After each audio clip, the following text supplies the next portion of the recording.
হাওয়ার গতিতে গাড়ি ছুটছে চলেছে।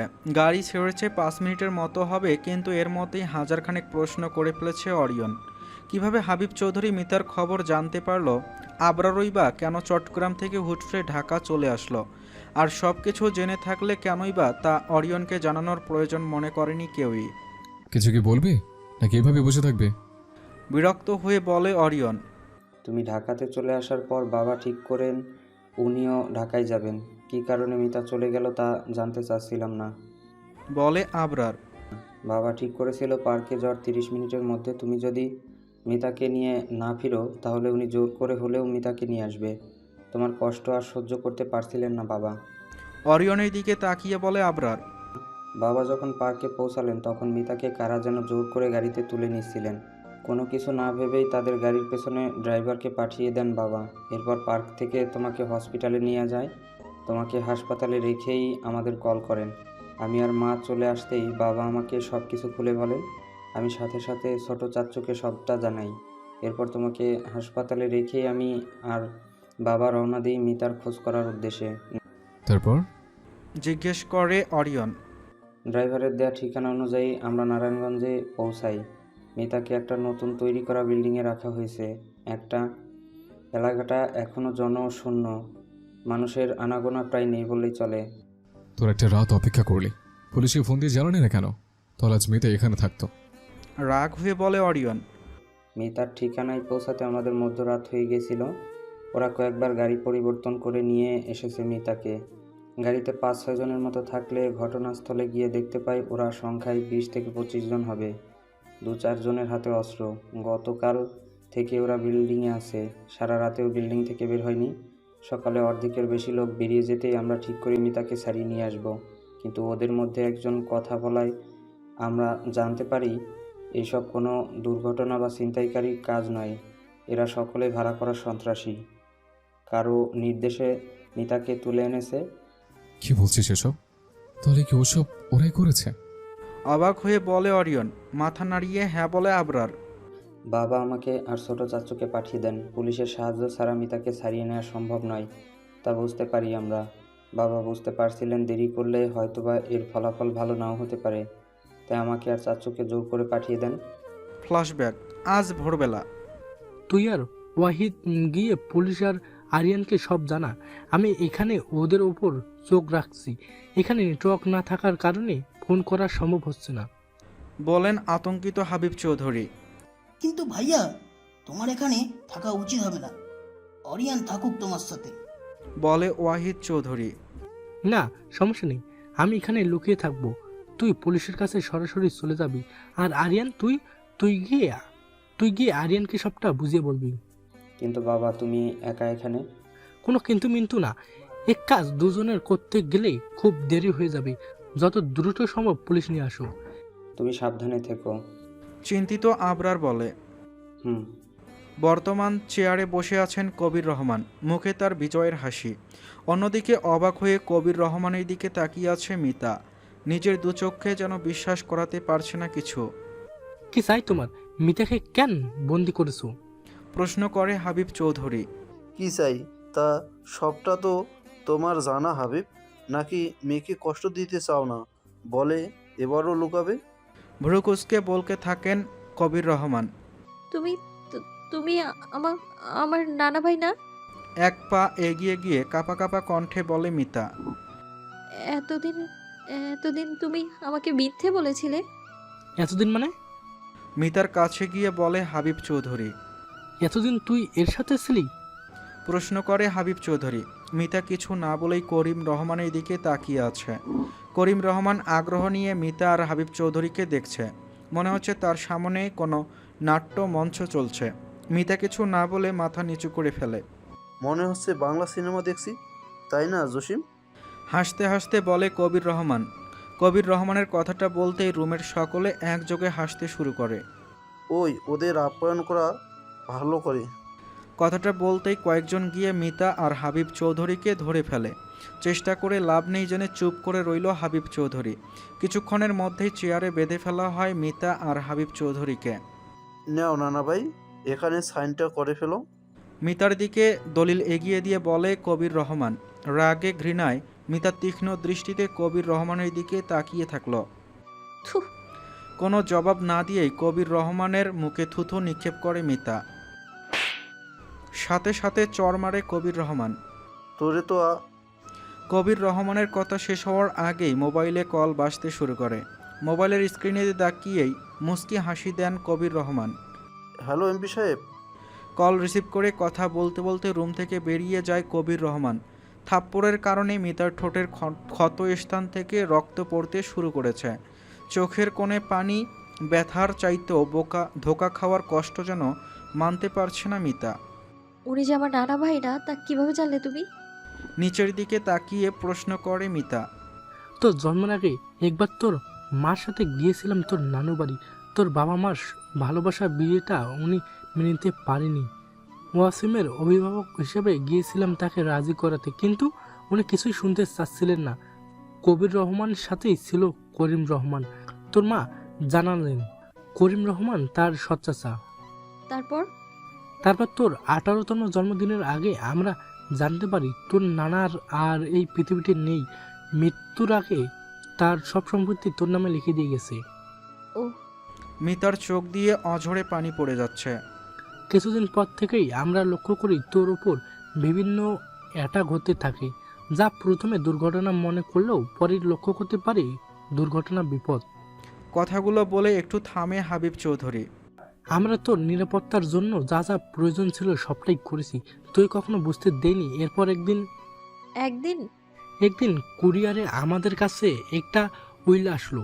তাতে লেখা ছিল কবির রহমানের সব সম্পত্তির মালিক স্থায়ীভাবে তোর অভিভাবক হবে যতদিন না তুই 21 বছরে পা দিয়েছিস ততদিন। 21 বছর হলেই সব সম্পত্তি অফিসিয়ালি তোর হয়ে যাবে। 21 বছর আগে তুই বা তোর অভিভাবককে কিছু হয়ে গেলে সব সম্পত্তি চ্যারিটিতে চলে যাবে। কেউ হয়তো পুরোটা না জেনেই তোকে মারার জন্য উঠে পড়ে লেগেছে, তা বুঝতে পারি আমরা। তাই ঠিক করি অরিয়নের বিয়ের পর তোকে আরিয়ানের সাথে বিয়ে দিব, কিন্তু ভাগ্য হয়তো অন্য কিছু চাচ্ছিল। আফরিন চলে গেল নিজের সম্মান বাঁচাতে। আমি আরিয়ানের জায়গায় অরিনের সাথেই বিয়ে দিয়ে দিলাম। অরিনকে সবটা খুলে বলার পর কেন জান না বলতে পারিনি ও। হাবিব চৌধুরীর কথা শুনে মিতা যেন আরও কান্নায় ভেঙে পড়ল। কত বড় ভুল করেছে তা বিশ্বাস করতে পারছে না। অরিয়নকে, হাবিব চৌধুরীকে অবিশ্বাস করেছে মিতা। ভালো হতো যদি হাবিব চৌধুরী আসার আগেই মৃত্যু গ্রাস করে নিত মিতাকে। এরপর যেদিন তোকে বাঁচাতে গিয়ে অরিনের বুকে গুলি লাগলো সেদিন আমরা কনফার্ম হই সবটা আসলে করিম রহমানের কাজ। এর আগেও আমাদের সন্দেহ হয়েছিল, তবে আমরা প্রমাণের অপেক্ষায় ছিলাম। আমাকে কেন বলনি? হাবিব চৌধুরীর দিকে তাকিয়ে বলে মিতা।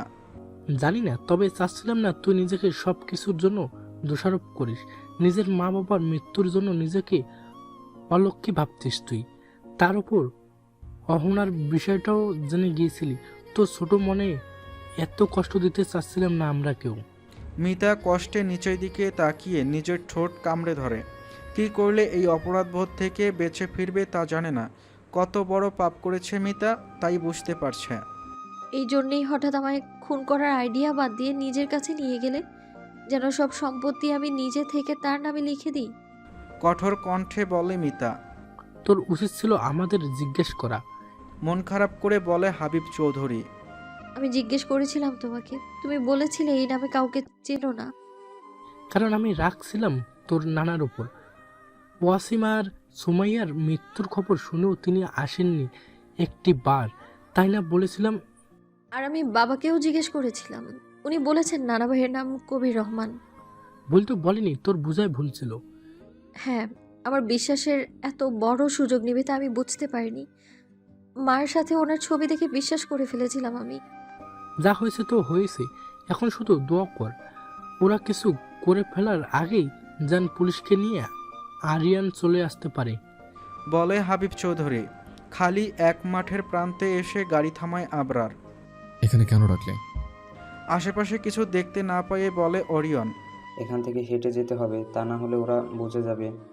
বলে আবরার। প্রায় 20 মিনিট হাঁটার পর চোখের সামনে 2-3টা বিল্ডিং দেখতে পায় অরিয়ন। সবগুলো এখনও পুরো কমপ্লিট হয়নি। ওইটাই রাখা হয়েছে মিতাকে। একটা 4তলা ভবন দেখিয়ে বলে আবরার। আগে বাবার সাথে দেখা করতে হবে। অরিয়ন আর আবরার লুকিয়ে লুকিয়ে ভবনের পিছনে গিয়ে হাবিব চৌধুরীকে দেখতে না পেয়েই চমকে যায়। বাবার তো এখানে থাকার কথা ছিল। এখানে থাকার কথা থাকলে কোথায় গেল? আবার মিতার কাছে যায়নি তো? একা একা? বলে অরিয়ন। আগে দেখি মিতা কত। চল। দুই ভাই একসাথে যতটা পারছে লুকিয়ে লুকিয়ে মিতা আর হাবিব চৌধুরীকে খোঁজার চেষ্টা করতে লাগলো। নিচতলায় কাউকে দেখতে না পেয়ে দ্বিতীয় তলায় ধীরে ধীরে উঠে দুজন। ভাইয়া। শ্, নিজের ঠোঁটের ওপর আঙ্গুল রেখে বলে অরিয়ন। ইশারা দিয়ে কিছু দেখাতেই বুঝতে পারে আবছা আবছা কথা শোনা যাচ্ছে। এখানে আছে ওরা। ফিসফিস করে বলে অরিয়ন। হ্যাঁ। জবাব দেয় আবরার। তড়িঘড়ি করে রুমের মধ্যে প্রবেশ করে করিম রহমান। চেহারায় বিরক্তির ছাপ। হঠাৎ করে এরকম করার মেজাজ খারাপ হওয়ার কারণ বুঝতে পারছে না মিতা। সাইন করেছে? জিজ্ঞেস করে কবির রহমান। সন্ত্রাসীদের মধ্যে একজন মাথা নাড়িয়ে বলে। তুই হারামজাদা, আমাদের ফলো করেছিলি তাই না? হাবিব চৌধুরীর কাছাকাছি গিয়ে বলে কবির রহমান। হাবিব চৌধুরী কিছু বললেন না, আলতো করে একটা হাসি দিল। ওই, ওর সাইন লাগবে না, টিপসই নেব। কালির ব্যবস্থা কর। এখানে আর বেশিক্ষণ থাকা যাবে না। ও একা এসেছে নাকি তাও নিশ্চিত বলতে পারছি না। বলে কবির রহমান। কি বলেন স্যার? জিজ্ঞেস করে আতঙ্কিত জসিম। এমপি সাহেব কল দিছিলেন, তাড়াতাড়ি কাজ শেষ করতে হবে। উনি বেশি ঝামেলা জড়াতে চান না, যতটুকু দরকার হেল্প করবেন বলেছেন, তাই যা করার তাড়াতাড়ি করতে হবে। জবাব দেয় কবির রহমান। টিপসই নিলে কেউ বিশ্বাস করবে? ওরা তো কিছু করতে পারে। তুই চুপ থাক, দরকার পড়লে ওর হাত ভেঙে দেব কাজ শেষে। বলে করিম রহমান। সারা জীবন তোর নানার সাথে ছায়ার মতো থাকবি। সব কাজ আমি করে দিছি, আর ও মারার আগে সম্পত্তি তোর নামে লিখে দিল, আর তুই? মিতার পায়ে নিজের পা দিয়ে চাপ দেয় করিম রহমান। ভেবেছিলাম তুই সাইন করে সব ক্লাস শেষ করবি, কিন্তু করলি না। তোর মা বাবার সাথে সেদিন তুই মরলে আরও এত অভিনয় করতে হতো না আমাকে। সেদিনের প্ল্যানও ভেস্তে গেল, কিন্তু আজ কিছুই হার মানব না আমি। করিম রহমানের কথা শুনে স্তব্ধ হয়ে যায় মিতা। হাবিব চৌধুরী বড় বড় চোখ করে তাকিয়ে থাকলো করিম রহমানের দিকে। কি বলতে চাচ্ছিস তুই? দাঁতে দাঁত চেপে প্রশ্ন করে হাবিব চৌধুরী। বলতে চাচ্ছি তোর ভাই, ভাবি আর আদরের মেয়েকে আমি খুন করিয়েছি।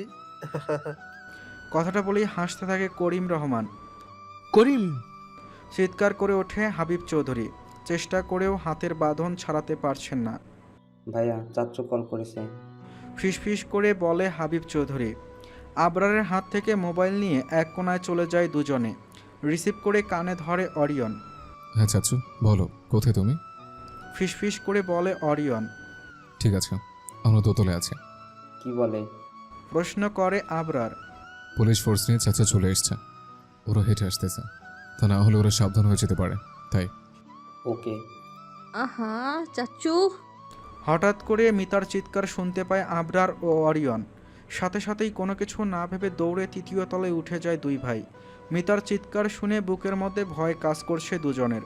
অরিয়ন আর আবরার সিঁড়ি বেয়ে ওপরে উঠতেই দুজনকে দাঁড়িয়ে থাকতে দেখে। অরিয়ন আর আবরারকে দেখে থতমত খেয়ে যায় দুজনে। কোনো কিছু না ভেবেই অরিয়ন আর আবরার ঝাঁপিয়ে পড়ে তাদের ওপর। একে অপরকে আঘাত করতে ব্যস্ত হয়ে যায় সবাই। অরিয়ন একজনকে দেওয়ালের সাথে মিশিয়ে পিটাচ্ছে, অন্যদিকে আবরার অন্যজনের পেটে একের পর এক লাথি মারছে। মারামারির শব্দ শুনে নিমিষেই চার পাঁচজন অন্য রুম থেকে বেরিয়ে আসে। বসকে গিয়ে বল। একজন দৌড়ে আবরারকে ধরতে গিয়ে অন্যজনের উদ্দেশ্যে বলে। আবরারের বয়সী যুবকটা ক্ষণিকেই আবরারকে নিয়ে মাটিতে লুটিয়ে পড়ে। অরিয়ন দৌড়ে যায় আবরারকে ছাড়াতে। একে একে ৬-৭ জন ঘিরে ধরে আবরার আর অরিয়নকে। সন্ত্রাসীদের মধ্যে দুজন অরিয়নের দু হাত ধরে রেখেছে। অন্যদিকে একজন অরিয়নকে প্রতিনিয়ত আঘাত করতে থাকে। অরিয়নের অবস্থা দেখে ঘাবড়ে যায় আবরার। এভাবে আর কিছুক্ষণ মার খেলে অরিয়নের মৃত্যু নিশ্চিত। কোনো কিছু না ভেবেই ফ্লোরে পড়ে থাকা ভাঙ্গা ইট হাতে তুলে নেয়। বুকের ওপর বসে থাকা সন্ত্রাসীর মাথায় আঘাত করেই লাফিয়ে ওঠে আবরার। দৌড়ে গিয়ে অরিয়নকে ধরে রাখা সন্ত্রাসীদের হাত থেকে হাতে থাকা ইট দিয়ে আঘাত করে। অরিয়নও আবরারের দেখা দেখি নিজেকে বাঁচাতে রড তুলে নেয়। দাঁড়া, নইলে গুলি করমু। পিস্তল হাতে অরিয়নের দিকে তাকিয়ে বলে একজন। সাথে সাথেই সোজা হয়ে দাঁড়ায় আবরার আর অরিয়ন। পিস্তল হাতে থাকা লোকটি এগিয়ে আসে, আবরারের মাথার সাথে বন্দুক ঠেকিয়ে অরিয়নের দিকে তাকায়। চল। অরিয়নকে ধাক্কা দিয়ে বলে লোকটি। অরিয়ন আর আবরার কিছু না বলে হাঁটা শুরু করে। অহনার মৃত্যু কোনো দুর্ঘটনা ছিল না, সবটাই প্ল্যান করা। কথাগুলো শুনতেই আর নিজেকে স্বাভাবিক রাখতে পারেনি হাবিব চৌধুরী। পা দিয়ে সজোরে এক লাথি মারে করিম রহমানকে। যদিও তা ভালোভাবে লাগেনি, তাও এই লাথি যেন করিম রহমানের ইগোতে গিয়ে লাগলো। তোর এত বড় সাহস! কথাটা বলেই হাবিব চৌধুরীর মুখে ঘুষি মারতে থাকে করিম রহমান। সরি। চাচু, চেঁচিয়ে ওঠে মিতা। ছেড়ে দাও, আমার চাচুকে ছেড়ে দাও, আমি সাইন করে দিচ্ছি। তোমার যা চাই সব নিয়ে নাও, আমার চাচুকে ছেড়ে দাও প্লিজ। অনুরোধের সুরে কেঁদে কেঁদে বলে মিতা। গুড গার্ল, আগে সাইনটা করে দিলে এত কষ্ট পেতে হতো না কাউকে। একজনকে ইশারা দিয়ে কিছু একটা বলে করিম রহমান। বস। রুমের মধ্যে দৌড়ে একজন প্রবেশ করতে করতে বলে। কি হয়েছে? ভ্রু কুঁচকে বলে করিম রহমান। দুজন ছেলে এখানে চলে আসছে, আমাদের লোকদের সাথে মারামারি করতেছি।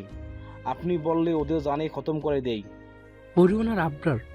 নিজের অজান্তেই বলে ফেলে হাবিব চৌধুরী। হাবিব চৌধুরীর কথা শুনতেই মুচকি হাসি দেয় করিম রহমান। আজ তাহলে পুরো খেলাই শেষ করে যাব, ওদের এখানে নিয়ে আয়।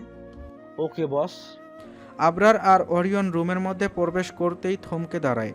হাবিব চৌধুরীকে চেনা যাচ্ছে না, হাত পা বাঁধা অবস্থায় তাকে যেন খুব পেটানো হয়েছে, তা মুখ দেখলেই বোঝা যাচ্ছে। মিতা ফ্লোরে পড়ে আছে বললে কাত হয়ে শুয়ে আছে। দুই হাত পিছন নিয়ে বাঁধা, পা বাঁধা, গায়ে ওড়না নেই, পুরো জামা ভিজা। একটা মেয়েকে ঠিক কতটা নির্যাতন করলে এরকম অবস্থা হতে পারে তা ভাবতেও পারছে না অরিয়ন। মিতার পিঠের ওপর এক পা দিয়ে পাড়া দিয়ে রেখেছে করিম রহমান। মুখে তার বিশাল এক ব্যঙ্গাত্মক হাসি। নিজের বাবা আর ওয়াইফের এই অবস্থা দেখতেই শরীরে আগুন জ্বলে ওঠে অরিয়নের। আবরারও রাগে দাঁতে দাঁত চেপে ধরেছে। ওয়েলকাম, তোমাদের কমতি ছিল? বলে করিম রহমান। কেমন লাগছে ওদের? সুন্দর, তাই না? কথাটা বলেই করিম রহমান নিজের পা মিতার পিঠ থেকে সরিয়ে মাথায় চেপে ধরে। মিতা চোখ বন্ধ করে আছে, এই মুখ অরিয়নকে দেখাতে চাচ্ছে না। অরিয়নের চোখের সাথে কিভাবে চোখ মেলাবে তাও জানে না, তাই কষ্ট হলেও মুখ থেকে কোনো সারা শব্দ বের হলো না মিতার। পাশরা। গম্ভীর কণ্ঠে বলে অরিয়ন। কষ্ট লাগছে বুঝি? এই মেয়ের জন্য সে কিনা তোকে একটু বিশ্বাস করলো না, আমার কথায় তোকে খুনি ভাবলো, আর তার জন্য? হাসতে হাসতে বলে কবির রহমান। কথাগুলোর মাধ্যমে করিম রহমান যে কাটা ঘায়ে নুনের ছিটা মারছে তা সকলেই বুঝতে পারছে। তুই কি ভেবেছিস এখান থেকে পালিয়ে যেতে পারবি? বলে আবরার। তাড়াতাড়ি ওর টিপসই দে, আমরা এখনই বের হয়ে যাব। করিম রহমান কথাটা বলতেই জসিম দলিল সহ মিতার দিকে এগিয়ে যায়। বাহু ধরে টান দিয়ে বসায় মিতাকে। হাতের বাঁধন খুলতেই মিতা আস্তে করে নিজের চোখ খোলে। মিতাকে কিছু বলার সুযোগ না দিয়েই ডান হাত ধরে দলিলে টিপসই বসায় জসিম। কোমরে দুহাত রেখে হাসতে থাকে অরিয়ন। সকলেই অবাক হয়ে তাকিয়ে থাকলো অরিয়নের দিকে। হঠাৎ করে পাগলের মতো কেন এভাবে হাসছে তা বুঝতে পারছে না। তুই নিশ্চিত যে সব সম্পত্তির মালিক পরি? হাসি থামিয়ে বলে অরিয়ন। মানে? প্রশ্ন করে করিম রহমান। মানে সব সম্পত্তি অনেক আগেই আমার নামে হয়ে গেছে? উত্তর দেয় অরিয়ন। তুই মিথ্যা বলছিস। চেঁচিয়ে ওঠে করিম রহমান। রাগে তার শরীর জ্বলছে। বিশ্বাস না হলে বল চেক কর, রেজিস্টারে এখন সব সম্পত্তি আমার নামে। তাহলে তো এরা আমার কোনো কাজেই না। জসিম, পিস্তল দে, সবার আগে এদের শেষ করব। শুধু শুধু আমার 6টা মাস নষ্ট করেছে।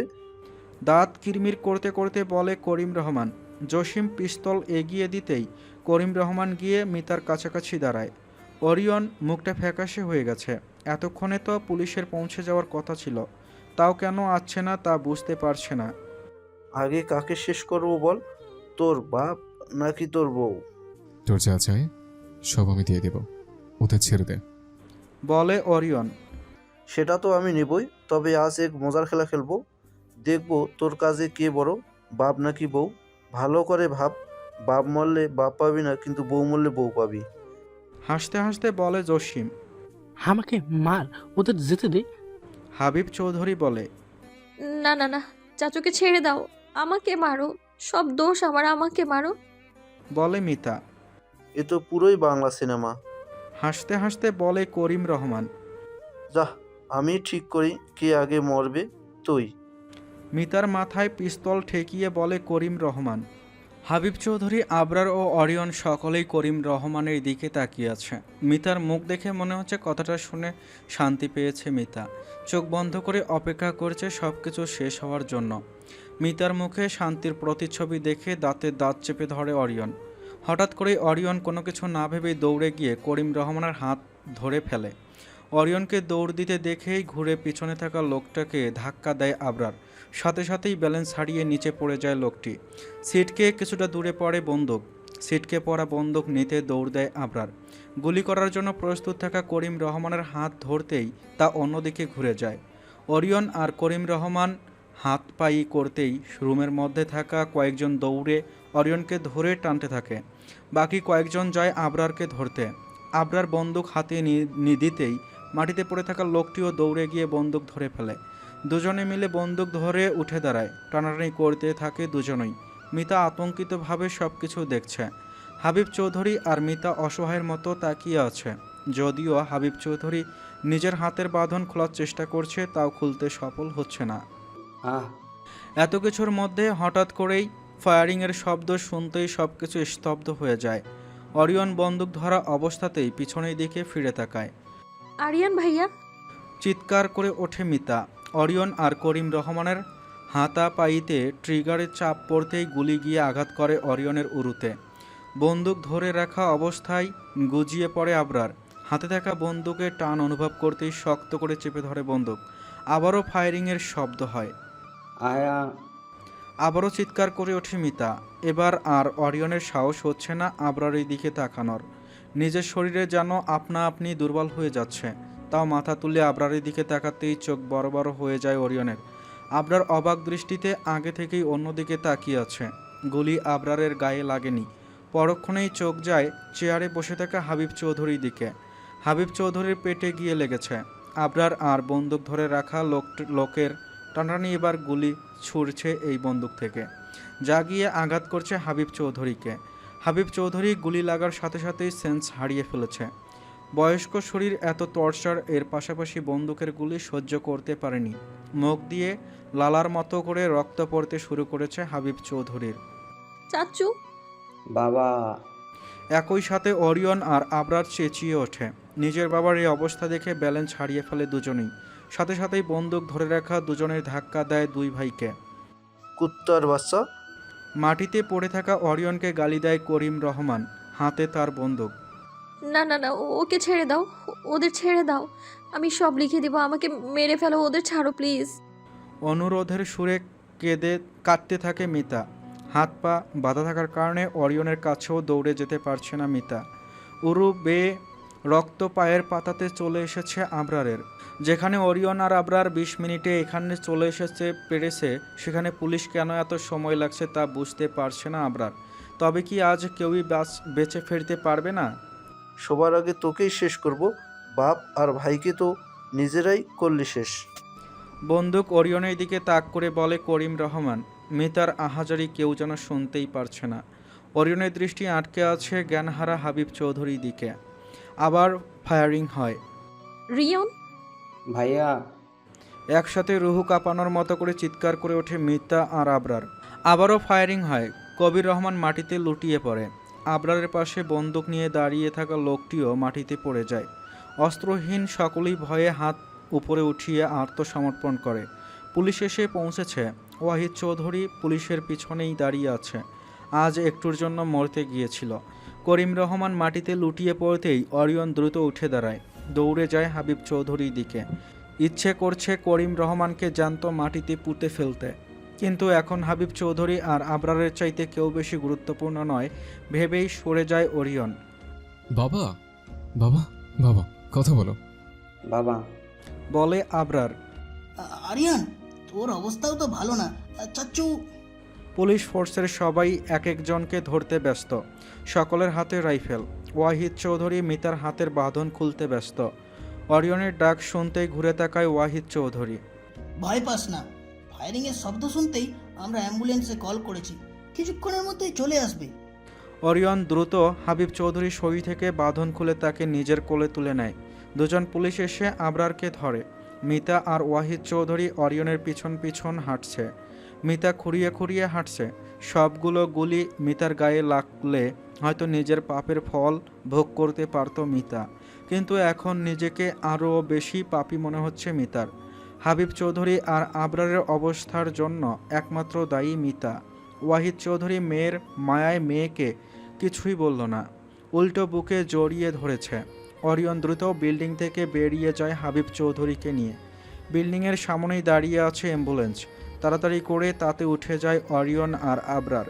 মিতা আর ওয়াহিদ চৌধুরীকে পেছনে ফেলেই অ্যাম্বুলেন্স তার গতিতে ছুটতে শুরু করেছে। মিতা স্থির হয়ে দাঁড়িয়ে রইল, চোখের পানি পড়া বন্ধ হচ্ছে না। দ্রুত চল, দ্রুত চল মা, ওদের মাথা ঠিক নেই, ভাইকে এই অবস্থায় দেখে কষ্ট পাস না তুই? মিতার মাথায় হাত রেখে বলে ওয়াহিদ চৌধুরী। পুলিশের গাড়িতে উঠে বসে মিতা আর হাবিব চৌধুরী। কিছুক্ষণের মধ্যে সকলকেই নিচে নামিয়ে আসে পুলিশ। করিম রহমানের পায়ে গুলি করেছে পুলিশ, তাও টেনে হিঁচড়ে নিয়ে এসেছে পুলিশ। একে একে সকলকে ধাক্কা দিয়ে গাড়িতে তোলে পুলিশ। একটু পরেই গাড়ি চলতে শুরু করে। সকলেই সোফায় বসে আছে। মায়া চৌধুরী, আনিকা চৌধুরী, আফরিন সবাই বসে বসে অপেক্ষার প্রহর গুনছে। দোয়াজ করা ছাড়া আর কিছুতেই করার নেই কারো। মোবাইল টি টেবিলের ওপর রাখা। ফোনে কল বাজতেই লাফিয়ে ওঠে সবাই। আফরিন দ্রুত রিসিভ করে। অন্যরা অধীর আগ্রহে তাকিয়ে আছে আফরিনের দিকে। কি? কথাটা বলতে আফরিনের চোখ দিয়ে পানি পড়তে শুরু করেছে। আমরা এক্ষুনি আসছি। কথাটা বলে মোবাইল কেটে আফরিন। কি হয়েছে আফরিন, তুই কাঁদছিস কেন? কার ফোন ছিল? জিজ্ঞেস করে মায়া চৌধুরী। কি হয়েছে বলো, কাঁদছো কেন? প্রশ্ন করে আনিকা চৌধুরী। আফনান কল করেছিল। কি বললো? মায়া চৌধুরী কিছু বলার আগেই বলে ওঠে আনিকা চৌধুরী। মনের মধ্যে অজানা ভয় কাজ করছে তার। বড় চাচু হাবিবের কি? আনিকা চৌধুরীর নিঃশ্বাস যেন বন্ধ হয়ে আসছে, চোখে পানি চলে এসেছে তার। বলো আফরিন। বড় চাচু আর আরিয়ানের গুলি লেগেছে। না। দুপা পিছিয়ে গিয়ে চিৎকার করে ওঠে আনিকা চৌধুরী। এখন হাসপাতালে যাচ্ছে ওরা। কি বলছিস তুই আফরিন? বলে মায়া চৌধুরী। তোমার মেয়ে এসব কি বলছে মায়া? হ্যাঁ, ওদের কিছু হয়নি। কেঁদে কেঁদে বলে আনিকা চৌধুরী। নিজেকে সামলান আন্টি, আমাদের এক্ষুনি যেতে হবে। নিজেকে সামলা না পা, ওদের কিছু হবে না। তোমার মেয়ে এখন আমার স্বামী আর ছেলের পিছনে লেগেছে। আমার মেয়েকে কে ওর মন ভরেনি মায়া? কাঁদতে কাঁদতে বলে আনিকা চৌধুরী। মায়া চৌধুরী কিছু বলল না। কি বলবে জানা নেই তার। অবস্থায় যে কেউ মিতাকেই দোষারোপ করবে। চলো না পা, আমাদের তাড়াতাড়ি যেতে হবে।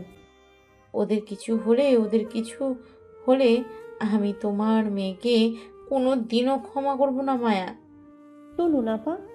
মায়া চৌধুরী আর আফরিন আনিকা চৌধুরীকে ধরে গাড়িতে বসায়। নারায়ণগঞ্জের হাসপাতালে যাচ্ছে অরিয়ন, সেখানেই যাবে এখন তারা। অ্যাম্বুলেন্সে শুয়ে আছে হাবিব চৌধুরী। সেন্স এখন একটুও নেই। রক্ত পড়ার জায়গায় নিজের শার্ট খুলে চেপে ধরেছে অরিয়ন। অরিয়নের পাশেই বসে আছে আবরার। পা থেকে রক্ত পড়া বন্ধ হয়নি এখনও। মুখটা ধীরে ধীরে ফ্যাকাশে হয়ে আসছে দুজনের। আই এম সো সরি বাবা, সো সরি। মাথা নিচু করে বলে অরিয়ন। শীতের সাথে হেলান দিয়ে থাকা আবরার অরিয়নের কথা শুনতেই চোখ খুলে তাকায়। অরিয়ন মাথা নিচু করে আছে, নিজের হাত রাখে অরিয়নের কাঁধে। তোর কোনো দোষ নেই, বলে আবরার। সায় দেয় অরিয়ন। অপারেশন করে গুলি বের করে নেওয়া হয়েছে দুজনেরই। ডাক্তার জানিয়েছে ভয়ের কিছু নেই। হঠাৎ গুলির ব্যথা সহ্য করতে পারেনি হাবিব চৌধুরী, তাই সাথে সাথে জ্ঞান হারিয়ে ফেলেছিল। গুলি পেটে লাগলেও তেমন কোনো মারাত্মক ক্ষতি করতে পারেনি। পুলিশ প্রসেসিংয়ের যা করার তা গিয়ে করবে বলে জানিয়েছে অরিয়ন। হাবিব চৌধুরী ঠিক হলেই সবটা ঠিক করা হবে। বর্তমানে থানাতেই রাখা হয়েছে করিম রহমান ও তার সাথীদের। হাবিব চৌধুরীর সাথে বসে আছে আনিকা চৌধুরী। অবস্থা ভালো আছে, যেন কান্নাকাটি একটু থামছে তার। ওয়ারিয়ন আর আফরিন আবরারের রুমে আছে। মিতাকে নিয়ে বাইরে দাঁড়িয়ে আছে ওয়াহিদ চৌধুরী। হাবিব চৌধুরী অপারেশন শুরু হওয়ার একটু পরেই একজন নার্স এসে মিতার ক্ষতস্থান পরিষ্কার করে ব্যান্ডেজ করে গেছে। হাবিব চৌধুরী বা আবরার কারো রুমেই যেতে ইচ্ছে করছে না মিতার। মনের মধ্যে কেমন ভয় কাজ করছে মিতার, সাথে অনুশোচনাও। বাড়িতে চলে যা, এখানে আর কতক্ষণ দাঁড়িয়ে থাকবি? হাবিব চৌধুরী রুম থেকে বেরিয়ে বলে মায়া চৌধুরী। না মা, আমি ঠিক আছি। জবাব দেয় মিতা।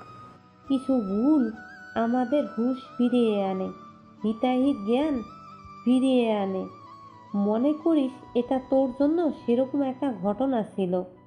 হুম। বলে মায়া চৌধুরী। ওর জন্য খাবারের কিছু নিয়ে আস ওয়াহিদ। মায়া চৌধুরীর কথা শুনতেই দ্রুত হাসপাতাল থেকে বেরিয়ে যায় ওয়াহিদ চৌধুরী। যা করেছিস তার জন্য খুব সহজেই ক্ষমা কামনা করিস না। মিতার কাছাকাছি গিয়ে বলে মায়া চৌধুরী। সরি মা। জবাব দেয় মিতা। সেটা ওদের ফিল করাস, কতটা অনুশোচনা বোধ করেছি তা তোর জন্য। আনিকা আপা আজ সব হারাতে বসেছিল। মায়া চৌধুরীর কথা শুনতেই মাথা তুলে তাকায় মিতা। আশা করি এরকম ভুল আর কোনো দিন করবি না। মাথা নাড়িয়ে হ্যাঁ বোঝায় মিতা। মায়া চৌধুরী আবারও রুমে প্রবেশ করে। গরম গরম কফি আর স্যান্ডউইচ নিয়ে হাজির হয় ওয়াহিদ চৌধুরী। বাইরে রাখা চেয়ারে বসে অপেক্ষা করছে মিতা। কিসের অপেক্ষা করছে জানে না। সবাই মোটামুটি ভালো আছে এখন, তাও কেন বা কার জন্য অপেক্ষা করছে মিতা? খেয়ে নে। মিতার সামনে কফি এগিয়ে দিয়ে বলে ওয়াহিদ চৌধুরী। মিতা হাত বাড়িয়ে শুধু কফিটাই নেয়। ওয়াহিদ চৌধুরী মিতার পাশে চেয়ারে গিয়ে বসে। আমাকে কি ওরা ক্ষমা করবে বাবা? নিম্ন স্বরে বলে মিতা। অবশ্যই করবে, তুই তো ইচ্ছে করে করিসনি কিছু। আরে মানুষ মাত্রই তো ভুল মিতা। জবাব দেয় ওয়াহিদ চৌধুরী। মিতা আর কিছু বলল না। ওয়াহিদ চৌধুরীর বাহুর সাথে হেলান দিয়ে নিজের মাথা তার কাঁধে রাখল। এত বড় শাস্তি কেন পাচ্ছে মিতা? ওয়াহিদ চৌধুরীর নড়াচড়া অনুভব করতেই চোখ খুলে তাকায় মিতা। কখন ঘুমিয়ে পড়েছিল তা বুঝতে পারেনি। সামনেই দাঁড়িয়ে আছে অরিয়ন। ওয়াহিদ চৌধুরীর সাথে কিছু নিয়ে কথা বলছে। ঘুম ঘুম চোখে সব স্পষ্ট শুনতে পারছে না মিতা। মাথা তুলে সোজা হয়ে দাঁড়ায় মিতা। অরিয়ন মিতার দিকে তাকালো না। আমি বাসায় যাচ্ছি, তো এটা দিকে খেয়াল রেখো। ওয়াহিদ চৌধুরীর দিকে তাকিয়ে বলে অরিয়ন। আচ্ছা টেনশন করিস না তুই। জবাব দেয় ওয়াহিদ চৌধুরী। অরিয়ন মিতার দিকে না তাকিয়েই হাঁটা শুরু করেছে। মিতাও অরিয়নের পিছন পিছন হাঁটা শুরু করেছে। পার্কিংয়ে গিয়ে গাড়িতে বসতেই মিতা দ্রুত গিয়ে পাশের সিটে বসে। অরিয়ন একবার মিতাকে দেখে নেয়। মিতা আলতো এক হাসি দেওয়ার চেষ্টা করে। অরিয়ন সেদিকে নজর দিল না। গাড়ি স্টার্ট করে। বাড়ির সামনে গাড়ি এসে থামতেই অরিয়ন দ্রুত গাড়ি থেকে নেমে আসে। অরিয়নের দেখা দেখি মিতাও নেমে যায়। অরিয়নের সাথে আজ হাঁটাও যেন পারছে না মিতা। কোনো দিকে না তাকিয়ে সরাসরি নিজের রুমে প্রবেশ করে অরিয়ন। ঢাকার এই বাড়িতে মাঝে মধ্যেই এসে থাকে হাবিব চৌধুরীর পরিবার, তাই সকলের মন মতো করে রুম সাজানো আছে এখানে। অরিয়নের সাথে সাথে মিতাও রুমে প্রবেশ করে। Rio. Shut the fuck up. চেঁচিয়ে ওঠে অরিয়ন। হঠাৎ করে চেঁচানোর ফলে লাফিয়ে ওঠে Mita. You know what, you're a fool, you're such a fool. দাঁতে দাঁত চেপে বলে অরিয়ন। মিতা কিছু বলল না। রাগে অরিয়নের শরীর কেমন যেন করছে তা অরিয়ন নিজেও বলতে পারবে না। জিদ করে খাটের পায়াতে এক লাথি মারে। ফুল ফুল ফুল। একের পর এক লাথি মারতে মারতে বলে অরিয়ন। মিতার চোখ দিয়ে শুধু পানি পড়ে যাচ্ছে। অরিয়ন তো ঠিকই বলেছে, মিতার বোকামির জন্য আজ বিশাল বড় দুর্ঘটনা ঘটতে পারত। তোর জন্য, শুধুমাত্র তোর জন্য।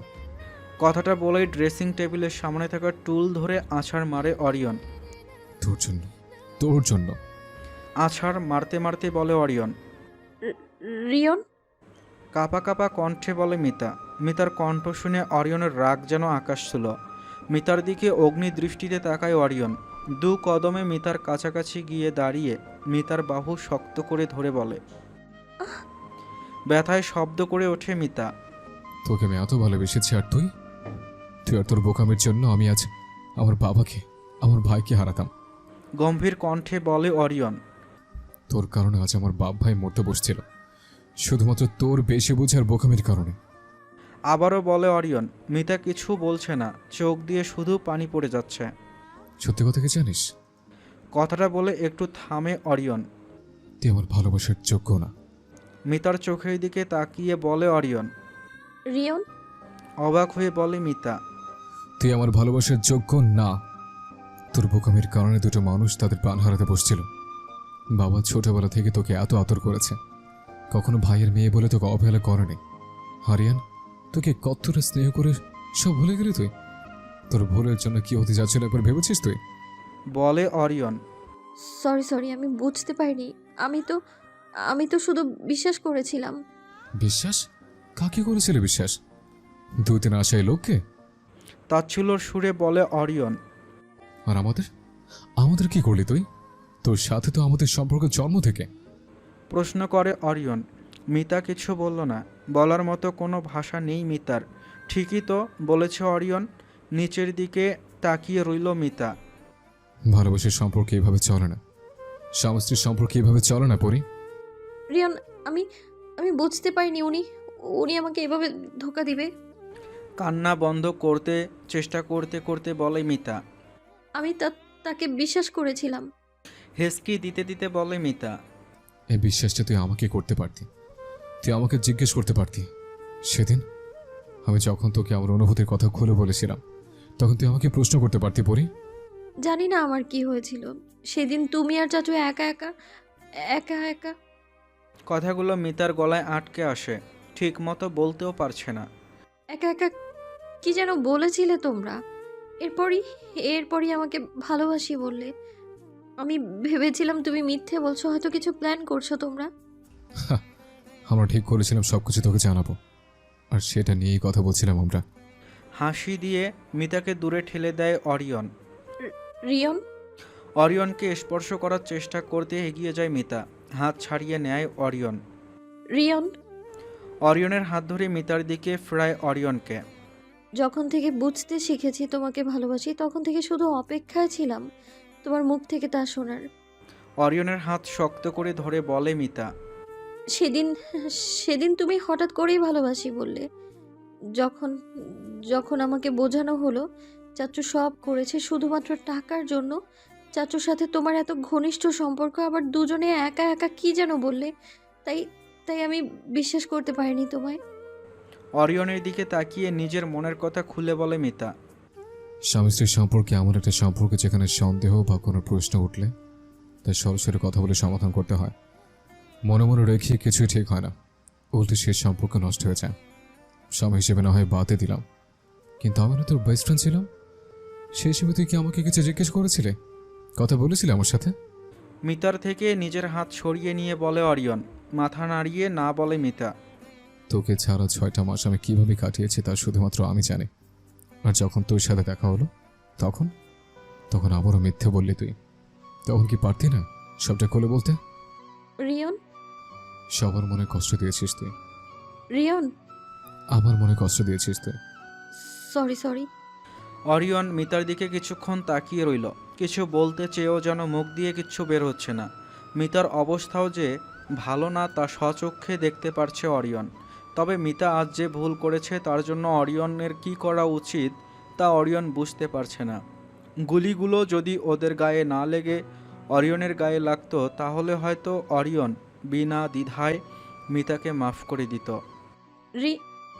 অরিয়ন কোনো কথা না বলেই রুম থেকে বেরিয়ে যায়। মিতা ডাকতে নিয়েও চুপ হয়ে গেল।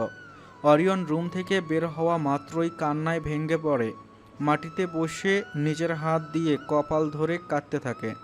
মিতা যে খুব বড় ভুল করে ফেলেছে, নিজেকে নিজেই ক্ষমা করতে পারছে না। পরের দিন সকাল, বিছানায় বসে আছে মিতা, পা মেলে খাটের মাথার সাথে হেলান দিয়ে আছে, চোখ বন্ধ। গতকাল রাতে বাড়িতে কেউ আসেনি। 1 ঘন্টার জন্য শুধুমাত্র মায়া চৌধুরী এসেছিলেন। মিতাকে জোর করে খাবার খাইয়ে বক্সে করে সবার জন্য খাবার নিয়ে যান তিনি। মিতা সাথে করে যেতে চাইলেও মায়া চৌধুরী না বলাতে থেকে যায় মিতা। আফরিনের সাথে কিছুক্ষণ পরপরই কথা হয়েছে মিতার। হাবিব চৌধুরী আর আবরার দুজনেই আগের থেকে ভালো আছে। আজ বিকালে আবরারকে ছাড়পত্র দিয়ে দেওয়া হবে। হাবিব চৌধুরীকে আরও 2-4 দিন রাখা হবে হাসপাতালে। রাতে হাসপাতালে অরিয়ন ছিল না, বাসায়ও ফেরেনি। কোথায় ছিল কেউ জানে না। অরিয়নের সাথে শেষ গতকাল দেখা হয়েছিল মিতার, এরপর আর কলও করেনি। কতটা কষ্ট পেয়ে অরিয়ন মিতাকে ইগনোর করছে তা বুঝতে পারছে মিতা। দরজা খোলার শব্দে চোখ খোলে মিতা। অরিয়ন রুমে প্রবেশ করছে। অরিয়নের সাথে চোখাচোখি হতেই হাসি দেওয়ার চেষ্টা করে মিতা। মিতাকে দেখেও যেন দেখল না অরিয়ন। সরাসরি আলমারির কাছে গিয়ে কাপড় নিয়ে ওয়াশরুমে চলে যায়। অরিয়ন ওয়াশরুমে যেতেই দ্রুত খাট থেকে উঠে দাঁড়ায় মিতা। ওয়াশরুমের কাছাকাছি গিয়ে দাঁড়ায়। অধীর আগ্রহে অপেক্ষা করতে থাকে অরিয়নের জন্য। দরজা খুলে অরিয়ন বের হতেই এগিয়ে যায় মিতা। কি অবস্থা এখন সবার? আর তুমি তুমি কোথায় ছিলে রাতে? প্রশ্ন করে মিতা। ভালো আছে। জবাব দিয়ে সরে যায় অরিয়ন। রাতে বাসায় আসোনি কেন? অরিয়নের দিকে এগিয়ে যায় মিতা। অরিয়ন কিছু জবাব দিল না। আলমারিতে টাই খুঁজতে লাগলো। বলো, তুমি কি এখন আমার মুখটাও দেখতে চাও না? সরি রিয়ন। কাঁদো কাঁদো কণ্ঠে বলে মিতা। মিতার কথা শুনে টাই শক্ত করে ধরে অরিয়ন। মিতার দিকে ফিরে তাকায়। মিতার চোখে পানি ছলছল করছে। তুমি তো আমায় বোঝো, আমি তো মিতার কথা শেষ হওয়ার আগেই হাঁটা শুরু করে অরিয়ন। নিমিষেই রুম থেকে বেরিয়ে যায়। মিতা নিজের জায়গায় দাঁড়িয়ে থাকলো মূর্তির মতো। বিকালে আবরারকে হাসপাতাল থেকে ছেড়ে দেওয়া হয়। অরিয়ন আর আফরিন মিলে আবরারকে নিয়ে আসে। হাবিব চৌধুরীর সাথে বাড়ির বড়রা থেকে গেছেন। হুইল চেয়ারে আবরার বসা। উড়ুতে গুলি লাগার কারণে কিছুদিন হাঁটাহাঁটি বন্ধ রাখতে বলেছে ডাক্তার। গাড়ির হর্নের আওয়াজ শুনতেই তাড়াতাড়ি করে নিচে নেমে আসে মিতা। ড্রয়িং রুমে দাঁড়িয়ে আছে অরিয়ন আর আফরিন। পাশেই হুইল চেয়ারে আবরার বসা। অরিয়ন আর আফরিনের সাথে কি নিয়ে যেন কথা বলতে ব্যস্ত। মিতা সিঁড়ির কাছে দাঁড়িয়ে রইল, সাহস করে এগিয়ে গেল না। কিরে, ওখানে দাঁড়িয়ে আছিস কেন? এখানে আয়। হঠাৎ করে মিতাকে দাঁড়িয়ে থাকতে দেখে বলে আবরার। আবরারের কথা শুনে সবাই মিতার দিকে তাকায়। আফরিনের মুখে আলতো এক হাসি ফুটেছে মিতাকে দেখে। অরিয়নের চেহারায় এক্সপ্রেশন কোনো পরিবর্তন হলো না। মিতাকে দেখেও যেন দেখল না। মিতা ধীরে ধীরে এগিয়ে যায়। আবরারের কাছাকাছি আসতেই হাঁটু ভেঙে বসে। আবরারকে দেখেই নিজেকে অনেক অসহায় লাগছে মিতার। শুধুমাত্র মিতার ভুলের কারণেই আবরারের আজ এই অবস্থা। কথাগুলো ভাবতেই মিতার চোখ ভিজে আসে। সরি, পারলে ক্ষমা করে দিও। আস্তে আস্তে বলে মিতা। ধুর পাগলি, কি বলিস এসব? জবাব দেয় আবরার। আবরারের কথা শুনে আবরারের দিকে তাকায় মিতা। চোখের কোণ থেকে এক ফোঁটা পানি গড়িয়ে পড়ল মিতার। তুই কেন সরি বলছিস? তুই তো ইচ্ছে করে কিছুই করিসনি। বলে আবরার। তাও আমি ওনাকে বিশ্বাস না করলে এরকম কিছুই হতো না। তুই বিশ্বাস করেছিস কারণ তুই সহজ সরল, তোর মনে কোনো কালি ছিল না, তাই। পেছন থেকে বলে ওঠে আফরিন। আফরিন আপু ঠিকই বলেছে, গুলি আমার না লেগে তোরও লাগতে পারতো, তাই বলে কি সব দোষ তোকে দিলেই হবে? তোকে রক্ষা করা আমাদের দায়িত্ব ছিল, আর সেটা করেছি আমরা। মিতার মাথায় হাত রেখে বলে আবরার। আবরারের কথা শুনে মিতার মন হালকা হয় কিছুটা। আর চোখে অরিয়নের দিকে তাকায়। অরিয়নের চেহারা এখনো আগের মতোই আছে। তুমি আমায় মাফ করবে না? মনে মনে ভাবে মিতা। ড্রেসিং টেবিলের কাছে বসে চুল আঁচড়াচ্ছে মিতা। তখনই রুমে ঢুকে অরিয়ন। আবরারকে বাসায় দিয়ে বের হয়েছিল, এরপর আর বাসায় আসেনি। এখন রাত প্রায় 12টা। মিতা সেই কখন থেকে অপেক্ষা করছে অরিয়নের জন্য। অরিয়নকে দেখতেই উঠে দাঁড়ায় মিতা। খাবার গরম করে আনছি, বলে মিতা। খেয়েছি আমি। জুতার ফিতা খুলতে খুলতে বলে অরিয়ন। মিতা গিয়ে অরিয়নের পাশে বসে। অরিয়নের হাতের ওপর নিজের হাত রাখে। নিজের হাতের ওপর মিতার হাতের স্পর্শ অনুভব করতেই মিতার দিকে তাকায় অরিয়ন। মিতা কিছু বলার আগেই হাত সরিয়ে নেয়। তোয়ালে নিয়ে ফ্রেশ হতে চলে যায়। মিতা খাটের ওপর বসে অপেক্ষা করলেও অরিয়ন যখন ফ্রেশ হয়ে আসলো তখন কিছু না বলেই খাটে গিয়ে শুয়ে পড়ে। মিতাকে পাশ ফিরে শুয়ে থাকে দেখে অরিয়ন। মিতার চোখ দিয়ে শুধু অঝোর ধারায় পানি পড়তেই থাকলো। 2 দিন পর আজ হাবিব চৌধুরীকে হাসপাতাল থেকে ছেড়ে দেওয়া হবে। 11টা করে বাসায় চলে আসলে বিকালের ফ্লাইটেই চট্টগ্রামে চলে যাওয়ার প্ল্যান করেছে সবাই। এই 2 দিনে অরিয়ন আর মিতার মধ্যে কিছুই ঠিক হয়নি। মিতা যতটা অরিয়নের সাথে কথা বলার চেষ্টা করেছে, অরিয়ন ততটাই ইগনোর করে গেছে মিতাকে। যদিও আফরিন মিতাকে বুঝিয়েছে যে সব ঠিক হতে সময় লাগবে, অরিয়নও যে কষ্ট পেয়েছে তা অতিক্রম করতে অরিয়নের সময়ের প্রয়োজন। সব বুঝেও মিতার মন কিছুতেই অরিয়নের এরূপ অবহেলা সহ্য করতে পারছে না। ভাই, আপনি বেশি উত্তেজিত হবেন না। ওরিয়ন তো সবটা সামলে নিচ্ছে। ড্রয়িং রুমে বসে বলে মায়া চৌধুরী। 11:30 করে বাড়িতে চলে এসেছে হাবিব চৌধুরী। অরিয়ন একার সবটা কীভাবে সামলাবে মায়া? আমি আর হাবরার এখানেই আছি। মিটিংগুলো একের পর এক ডিলে করা হচ্ছে। জবাব দেয় হাবিব চৌধুরী। আহা হাবিব, আর চট্টগ্রামে পৌঁছলেই আরিয়ান সব সামলে নিবে, টেনশন নিও না তুমি। বলে আনিকা চৌধুরী। আর ওয়াহিদ তো সব নিজ থেকেই দেখে নিচ্ছে। বলে মায়া চৌধুরী। হাবিব চৌধুরী বাসায় এসেছেন প্রায় 10 মিনিটের মতো হবে। এর মধ্যে মিতা নিজের রুম থেকে বের হয়নি। আনিকা চৌধুরী ভয়ে বের হয়নি। মিতাকে এমনিতেই পছন্দ করেন না আনিকা চৌধুরী। এখন যখন এত বড় একটা ঘটনা ঘটে গেছে, তখন আনিকা চৌধুরীর রিয়াকশন কী হবে সেটা ভেবেই কুল পাচ্ছে না মিতা। মিতা? দরজায় নক করে আফরিন। আফরিনের কণ্ঠ শুনে দরজা খোলে মিতা। চাচু চলে এসেছে তো। বলে মিতা। জানি। জবাব দেয় মিতা। জানলে এখানে কি করছিস? চল দেখা করে আসবি। মিতার হাত ধরে বলে আফরিন। মিতা নিজের জায়গা থেকে নড়ল না, অনড় হয়ে দাঁড়িয়ে রইল। কি হয়েছে? ভ্রু কুঁচকে প্রশ্ন করে আফরিন। আনিকা আন্টি? ভয়ে ভয়ে বলে মিতা। আনিকা আন্টি কিছুই না। কে কি বললো তাতে কিছুই যায় আসে না। তুই কিছুই ইচ্ছে করে করিসনি, সো এখানে সব দোষ তোর নয়। মিতাকে আশ্বাস দিয়ে বলে আফরিন।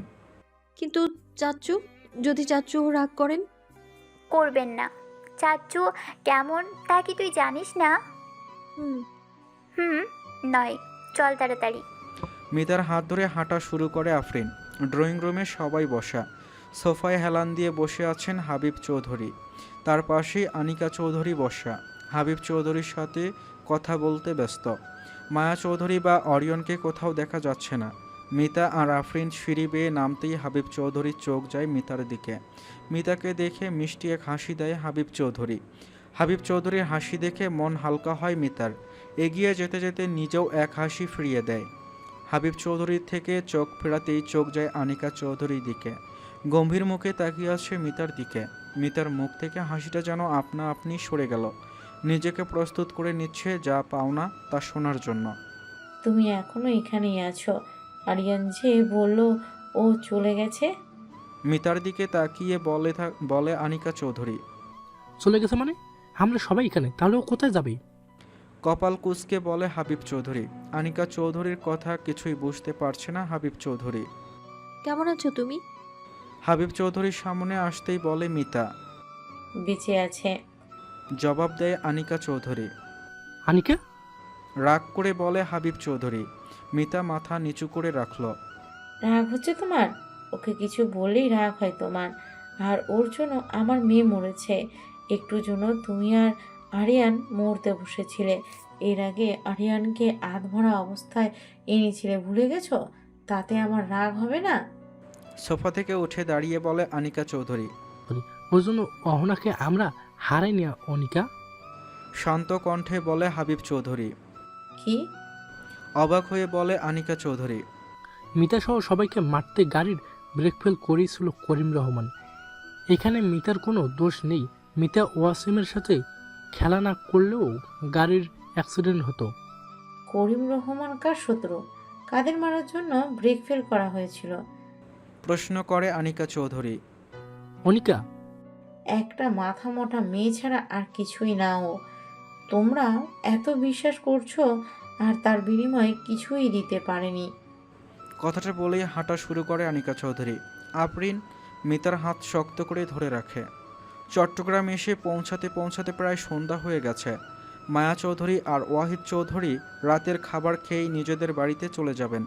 চট্টগ্রাম থেকে মিতাদের সাথে অরিয়ন আসেনি, তার মানে যে অরিয়ন আগেই চট্টগ্রাম চলে গেছে তা বোঝা হয়ে গেছে মিতার।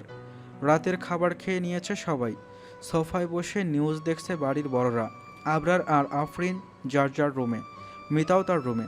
বাড়িতে ঢুকতেই সবাইকে একসাথে দেখে একটু খুশি হয় অরিয়ন। আবরার আর হাবিব চৌধুরী না থাকতে ব্যবসায় অনেকগুলো কাজ জমে গেছে। একা অরিয়নকে তা সামলাতে হিমশিম খেতে হচ্ছে প্রতিনিয়ত।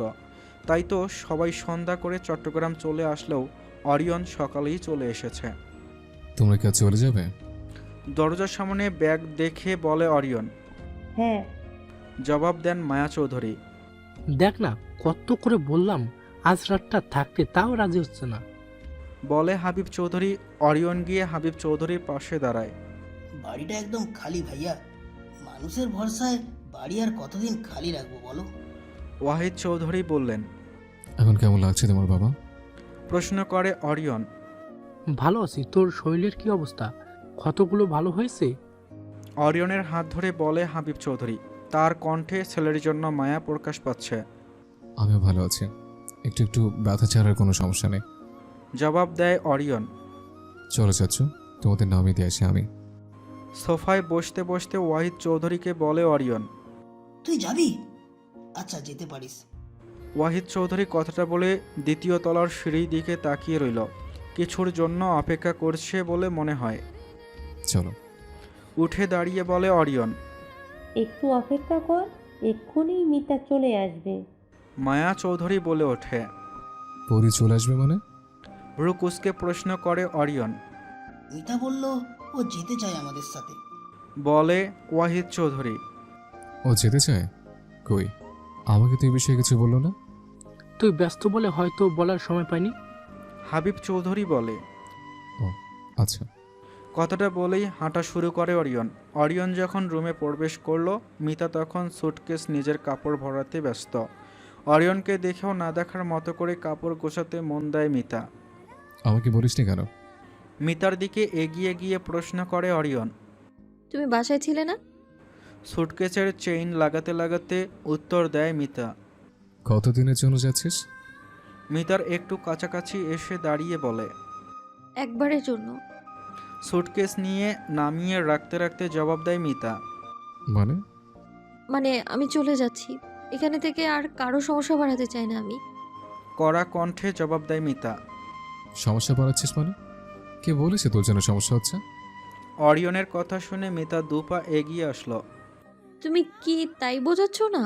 আমার জন্য যদি সমস্যাই নাই হতো তাহলে তাহলে তো আর এভাবে দিনের পর দিন আমায় ইগনোর করতে না তুমি। পরি, কি রিয়ন, কি চাও তুমি? আমার ভুল ছিল, তা তো আমি মেনে নিয়েছি। তার জন্য তিলে তিলে মরছি আমি। আর কি করলে খুশি হবে তোমরা? কথাগুলো বলতেই মিতার চোখে পানি চলে আসে। আমি বাবাকে আর চাচুকে কবির রহমানের কথা জিজ্ঞেস করেছিলাম, তারা মিথ্যে বলেছে। সেটা কি আমার দোষ? তোমাকে বারবার ভালোবাসি বলার পরেও তুমি আমাকে বুঝিয়েছ তোমার মন অন্য কারো, কিন্তু সেদিন। পরি। অরিয়নের কথার মাঝেই মিতার দিকে এগিয়ে যায়। না। হাত দেখিয়ে অরিয়নকে থামতে বলে মিতা। কিন্তু সেদিন তুমি আমায় হুট করেই ভালোবাসি বলেছ, বিশ্বাস করতে পারিনি আমি। সেটা কি আমার দোষ? আমার ভালোর জন্য তোমরা সবাই লুকিয়েছো সবটা, কিন্তু আমার ভালোটা কোথায় হলো? যা হয়েছে তার জন্য আমি ক্ষমা চেয়েছি রিয়ন, কিন্তু তোমার এই ব্যবহার আমার শেষ করে দিচ্ছে। আমার ভুলের কি কোনো প্রায়শ্চিত্ত নেই? নাকি সেদিন আমি মরে গেলেই তোমরা খুশি হতে? আবারও বলতে থাকে মিতা। মিতার সহ্যের বাঁধ যেন ভেঙে গেছে। অরিয়ন চুপ করে মিতার কথা শুনল। তোমার ব্যবহার, তোমার কথায় মনে হচ্ছে সবকিছু সমাধান আমার মরণ ছিল, কিন্তু ভাগ্যের খেলা তো অন্যরকম। যেহেতু আমি মরিনি, সেহেতু তুমি আমাকে এভাবে শাস্তি দিচ্ছ। তুমি যে আমার সাথে আর থাকতে চাও না তা আমি বুঝতে পেরেছি রিয়ন। তোমাকে আর কষ্ট দেব না আমি। কথাগুলো বলতে বলতে বিছানায় গিয়ে বসে মিতা। চোখ দিয়ে অশ্রু ঝরছে শুরু করেছে। মিতা বিছানায় বসতেই অরিয়ন ধীর পায়ে এগিয়ে যায়। মিতার সামনে হাঁটু ভেঙে বসে। মিতার চোখ কান্নার ফলে লাল হয়ে আছে। তোর বয়স তখন 4। একদিন তোর আম্মু আব্বুর সাথে আমাদের বাড়িতে বেড়াতে এসেছিলে তুই। বলতে থাকে অরিয়ন। হঠাৎ করে অরিয়ন কি বলছে মিতা কিছুই বুঝতে পারছে না। ভ্রু কুঁচকে অরিয়নের দিকে এক দৃষ্টিতে তাকিয়ে রইল।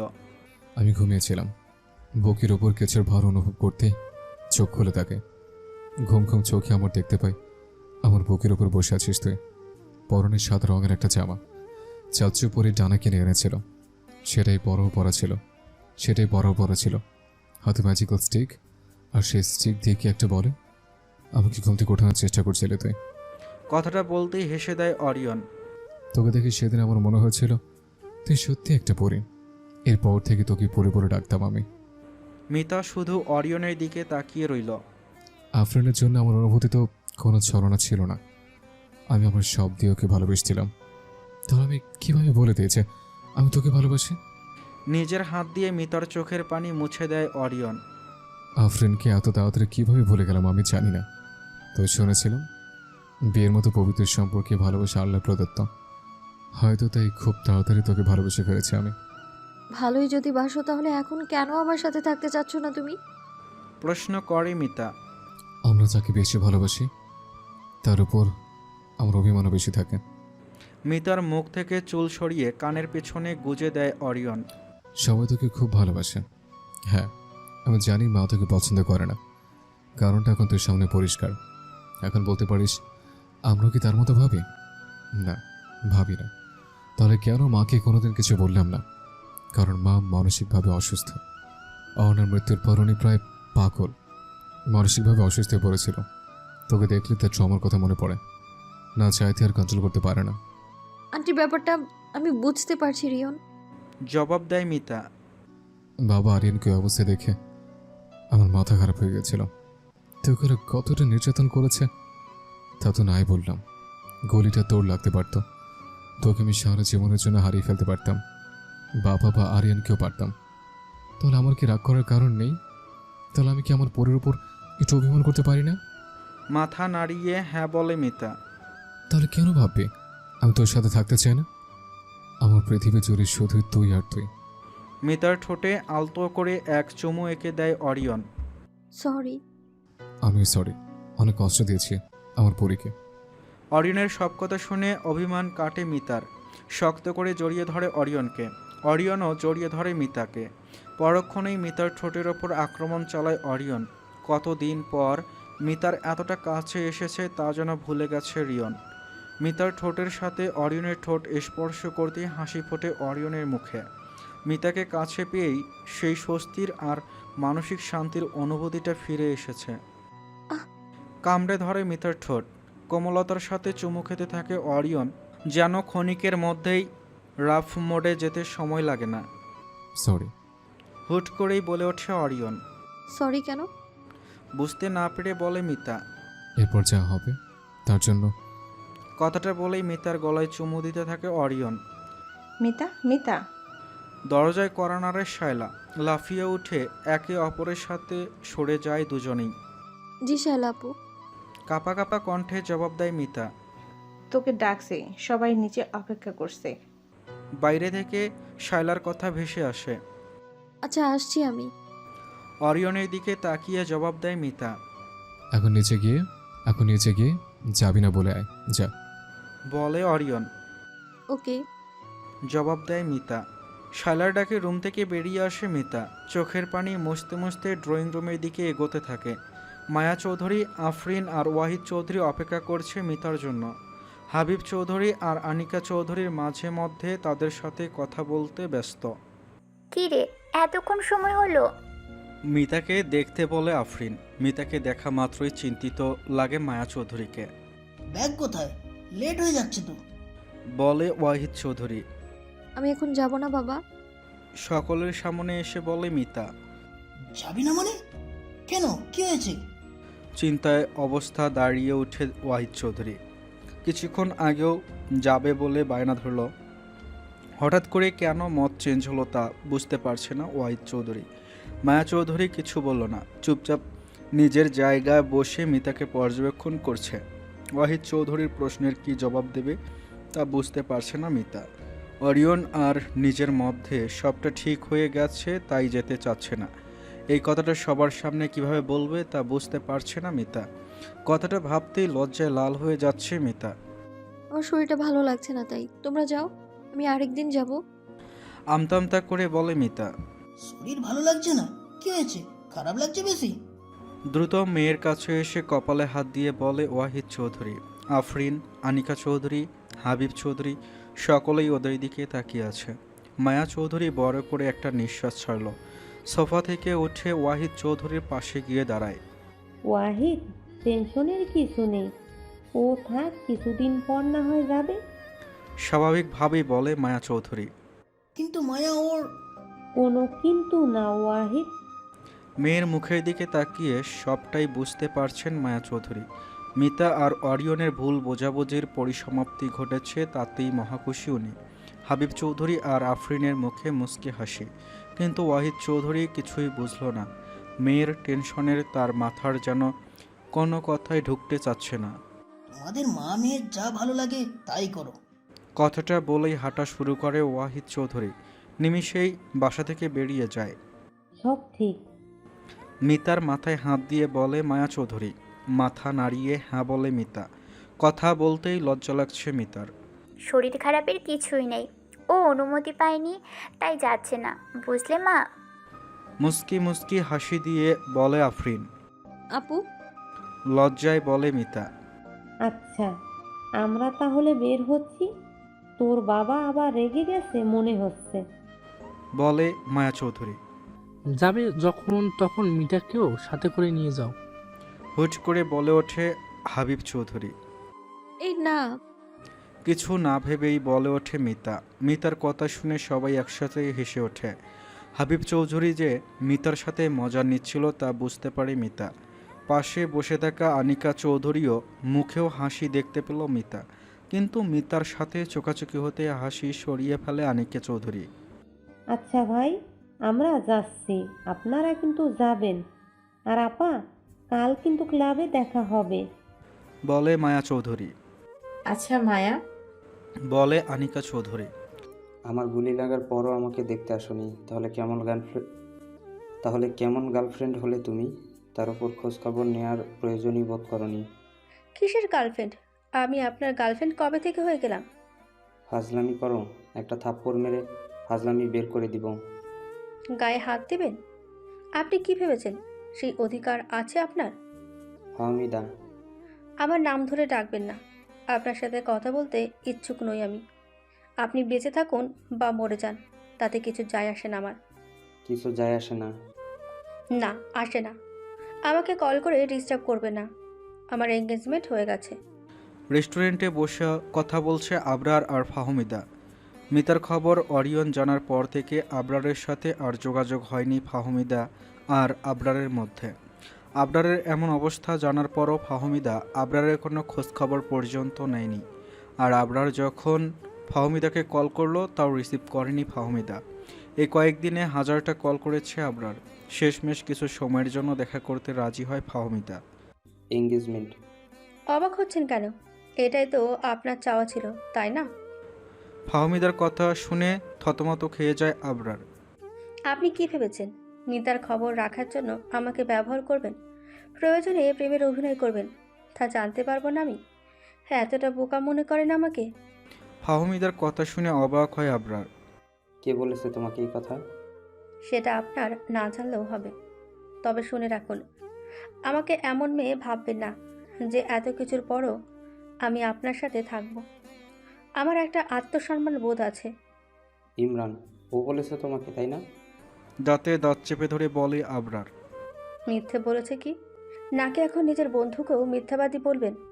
আবরার কিছু বলল না। অনেক রাত হয়ে যাচ্ছে, বাসায় ফিরতে হবে আমাকে। কথাটা বলেই সিট থেকে নেমে উঠে দাঁড়ায় ফাহমিদা। হেঁটে যাওয়ার আগেই ফাহমিদার হাত ধরে ফেলে আবরার। রাগান্বিত অবস্থায় ফাহমিদার দিকে তাকায়। ফাহমিদার হাত শক্ত করে ধরে রেখেছে আবরার। ফাহমিদা জোর খাটিয়েও হাত ছাড়াতে ব্যর্থ। আজকে এই এঙ্গেজমেন্ট ভাঙবে, বাসায় জানিয়ে দিবে তোমার অন্য জায়গায় পছন্দ আছে। ফাহমিদার দিকে তাকিয়ে বলে আবরার। হাসি পাচ্ছে খুব। আপনার মতো বেইমানের সাথে জীবন কাটানোর চেয়ে আমি কুমারী থাকা পছন্দ করব। ফাহমিদার কথা শুনে হাসে আবরার। নিজেও উঠে দাঁড়ায় সিট থেকে। কুমারী থাকবে কিনা তা তো পরে বোঝা যাবে, তবে কালকের মধ্যে যদি এঙ্গেজমেন্ট না ভাঙো তাহলে সব ছবি নিয়ে বাসায় হাজির হব আমি। আবরারের কথা শোনা মাত্রই থাপ্পড় মারে ফাহমিদা। আপনি শুধু বেইমান না, একটা থার্ড ক্লাস মানুষও। তোমার জন্য আমি এর থেকে নিচেও নামতে পারি। ফাহমিদা আর কিছু না বলে হাত ছাড়িয়ে রেস্টুরেন্ট থেকে বেরিয়ে যায়। ইমরান, দাঁতে দাঁত চেপে ধরে বলে আবরার। অরিয়ন বিছানায় বসে ল্যাপটপ চালাচ্ছে। পানি পড়ার শব্দে বোঝা যাচ্ছে মিতা ওয়াশরুমে। একটু পরেই বেরিয়ে আসে মিতা। মাত্রই গোসল করে এসেছে, চুল দিয়ে পানি পড়ছে মিতার। মিতা ওয়াশরুম থেকে বের হতেই অরিয়নের চোখ যায় মিতার দিকে। মিতাকে দেখতেই ল্যাপটপ সরিয়ে রাখে অরিয়ন। মিতার দিকে মুগ্ধতার দৃষ্টিতে তাকিয়ে থাকে। মিতা লজ্জায় একটু পরপর নিজের চোখ সরিয়ে নেয়। তোয়ালে নিয়ে ড্রেসিং টেবিলের সামনে যায় মিতা। চুল মুছতে থাকে মিতা। অরিয়ন উঠে গিয়ে মিতার পিছনে গিয়ে দাঁড়ায়। অরিয়নকে দেখতেই থমকে দাঁড়ায় মিতা। অরিয়ন নিজের দুহাত দিয়ে মিতার কোমর জড়িয়ে ধরে, নিজের মুখ গুজে দেয় মিতার গলায়। সাথে সাথে চোখ বন্ধ করে মিতা। রেজাল্ট কি এসছে? প্রশ্ন করে অরিয়ন। গোল্ডেন। চোখ বন্ধ অবস্থায় জবাব দেয় মিতা। ডাক্তার হবি? মিতার গলায় চুমু দিতে দিতে বলে অরিয়ন। হুম। কাপা কাপা কণ্ঠে বলে মিতা। তাহলে রোগী চিকিৎসা কর আগে। কথাটা বলেই মিতাকে নিজের দিকে ফিরায় অরিয়ন। অরিয়নের সাথে চোকাচুকি হয় মিতার। এই রোগী তার নিজস্ব ডাক্তারের খুব প্রয়োজন। কথাটা বলেই মিতার ঠোঁটে আলতো এক চুমু দেয় অরিয়ন। মিতা নিজের হাত দিয়ে অরিয়নের গলা জড়িয়ে ধরে, নিজেও তাল মিলিয়ে অরিয়নের সাথে। মিতার সাড়া পেতেই মিতাকে কোলে তুলে নেয় অরিয়ন। মিতাকে কোলে নিয়ে বিছানায় গিয়ে বসে Orion. I love you so much love. মিতার কপালের সাথে নিজের কপাল স্পর্শ করিয়ে বলে Orion. I love you too Rion. চোখ বন্ধ করা অবস্থায় বলে মিতা। আলতো করে মিতার কপালে চুমু এঁকে দেয় অরিয়ন। ভালোবাসায় মগ্ন দুটি দেহ মন প্রাণ এক হয়ে যায়।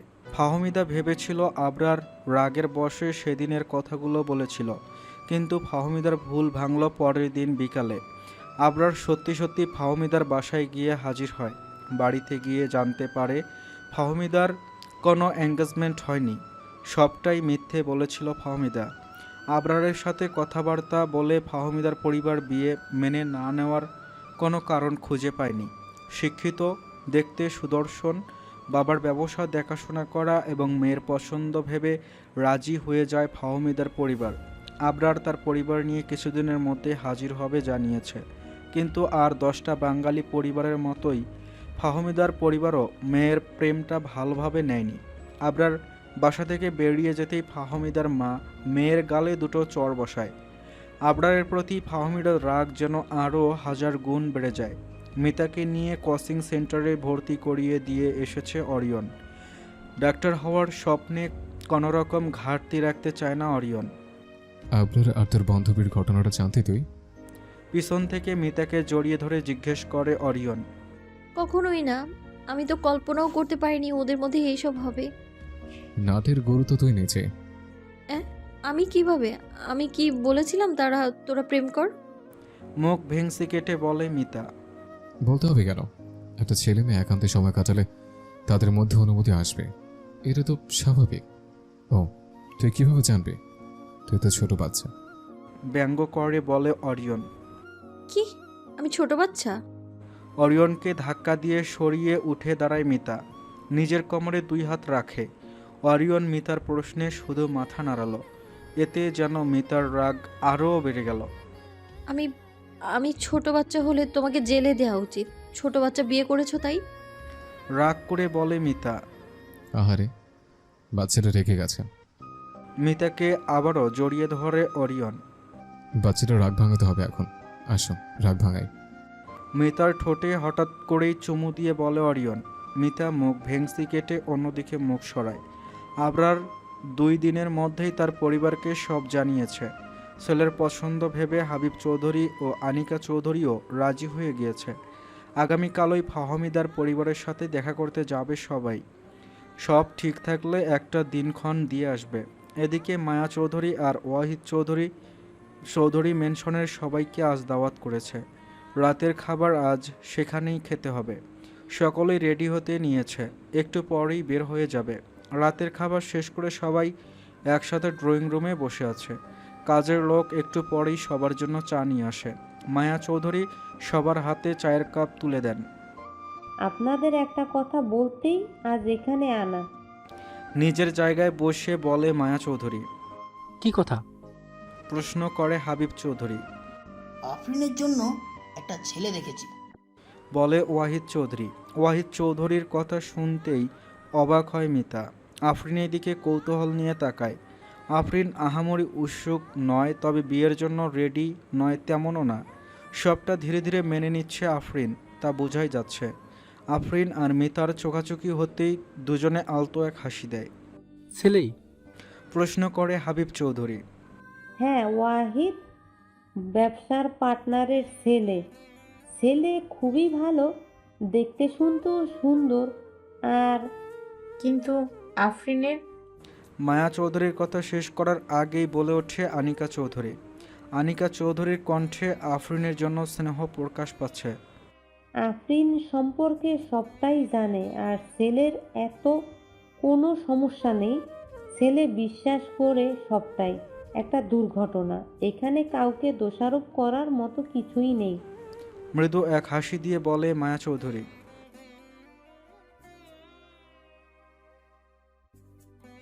বলে অরিয়ন। আচ্ছা বলবো, তবে ছেলেদের তো তাড়াহুড়ো নেই, ওদের সম্পর্কে সব খোঁজ খবর নিয়েই আগাতে বলেছে। ওয়াহিদ চৌধুরী বলে। তোমার কি মতামত আফরিন? তুমি কি বিয়ের জন্য প্রস্তুত? আমরা চাই না তুমি ভাবো যে আমরা তোমাকে বোঝা হিসেবে দেখছি। আফরিনের দিকে তাকিয়ে প্রশ্ন করে হাবিব চৌধুরী। সকলেই অধীর আগ্রহ নিয়ে আফরিনের উত্তরের অপেক্ষা করতে লাগলো। আমার কোনো সমস্যা নেই, তোমরা যা ভালো ভাবো তাই করতে পারো। আফরিনের জবাবে সবাই খুশি হয়। তাহলে আমরা খোঁজ খবর নেওয়া শুরু করি, বলে হাবিব চৌধুরী। হ্যাঁ, হাসি দিয়ে বলে ওয়াহিদ চৌধুরী। আফরিন ভালো কাউকে ডিসার্ভ করে, আশা করি ওর কপালে ভালোটাই থাকবে। বিছানায় শুয়ে থাকা অবস্থায় বলে অরিয়ন। মিতা কাউসে বসে নিজের শরীরে লোশন লাগাচ্ছে। হ্যাঁ, সব থেকে ভালোটা ডিজার্ভ করে আমার আপু। যার কপালে যাবে তার জীবনটা পাল্টে যাবে। অরিয়নের সাথে সায় মিলায় মিতা। আফরিনের জন্য সবসময় একটি সম্মানবোধ কাজ করে, আবার আমার সব থেকে কাছের বন্ধুও বলতে পারিস। তাই নিজে থেকেই ছেলের খোঁজ নেওয়ার কথাটা বলেছে। সিলিংয়ের দিকে তাকিয়ে বলে অরিয়ন। মিতা কিছু বলল না। তুই আবার ভাবিস না তোর জন্য আমার কোনো অনুমতি অবশিষ্ট আছে এখনো? হুট করেই বলে অরিয়ন। অরিয়নের কথা শুনে মিতা কাউচ থেকে উঠে অরিয়নের পাশে গিয়ে বসে।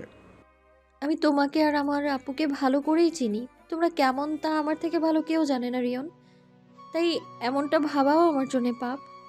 অরিয়নের হাতের ওপর নিজের হাত রেখে বলে মিতা। মিতার কথা শুনে অরিয়নের ঠোঁটে মৃদু হাসি ফোটে। শোয়া থেকে উঠে বসে অরিয়ন।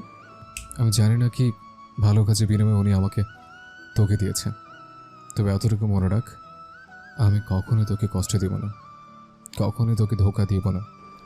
নিজের হাত দিয়ে নিজের মিতার গাল স্পর্শ করে বলে অরিয়ন। I know. হাসি দিয়ে বলে মিতা। অরিয়ন মিতার দিকে তাকিয়েই থেকেই ধীরে ধীরে নিজের মুখ মিতার দিকে এগিয়ে নেয়। মিতার কাছাকাছি মুখ আসতেই চোখ বন্ধ করে নেয় অরিয়ন। মিতার নিঃশ্বাস এখনও অরিয়নও অনুভব করতে পারছে। অরিয়নের ঠোঁট মিতার ঠোঁট স্পর্শ করার আগেই অরিয়ন এক ধাক্কা দিয়ে সরিয়ে দেয় মিতা। চোখ খুলে তাকায় অরিয়ন। ছোট বাচ্চাদের সাথে এইসব করতে নেই তা জানো না দাদা? হাসতে হাসতে বলে মিতা। তোকে তো। কথাটা বলেই মিতাকে জাপটে ধরে অরিয়ন।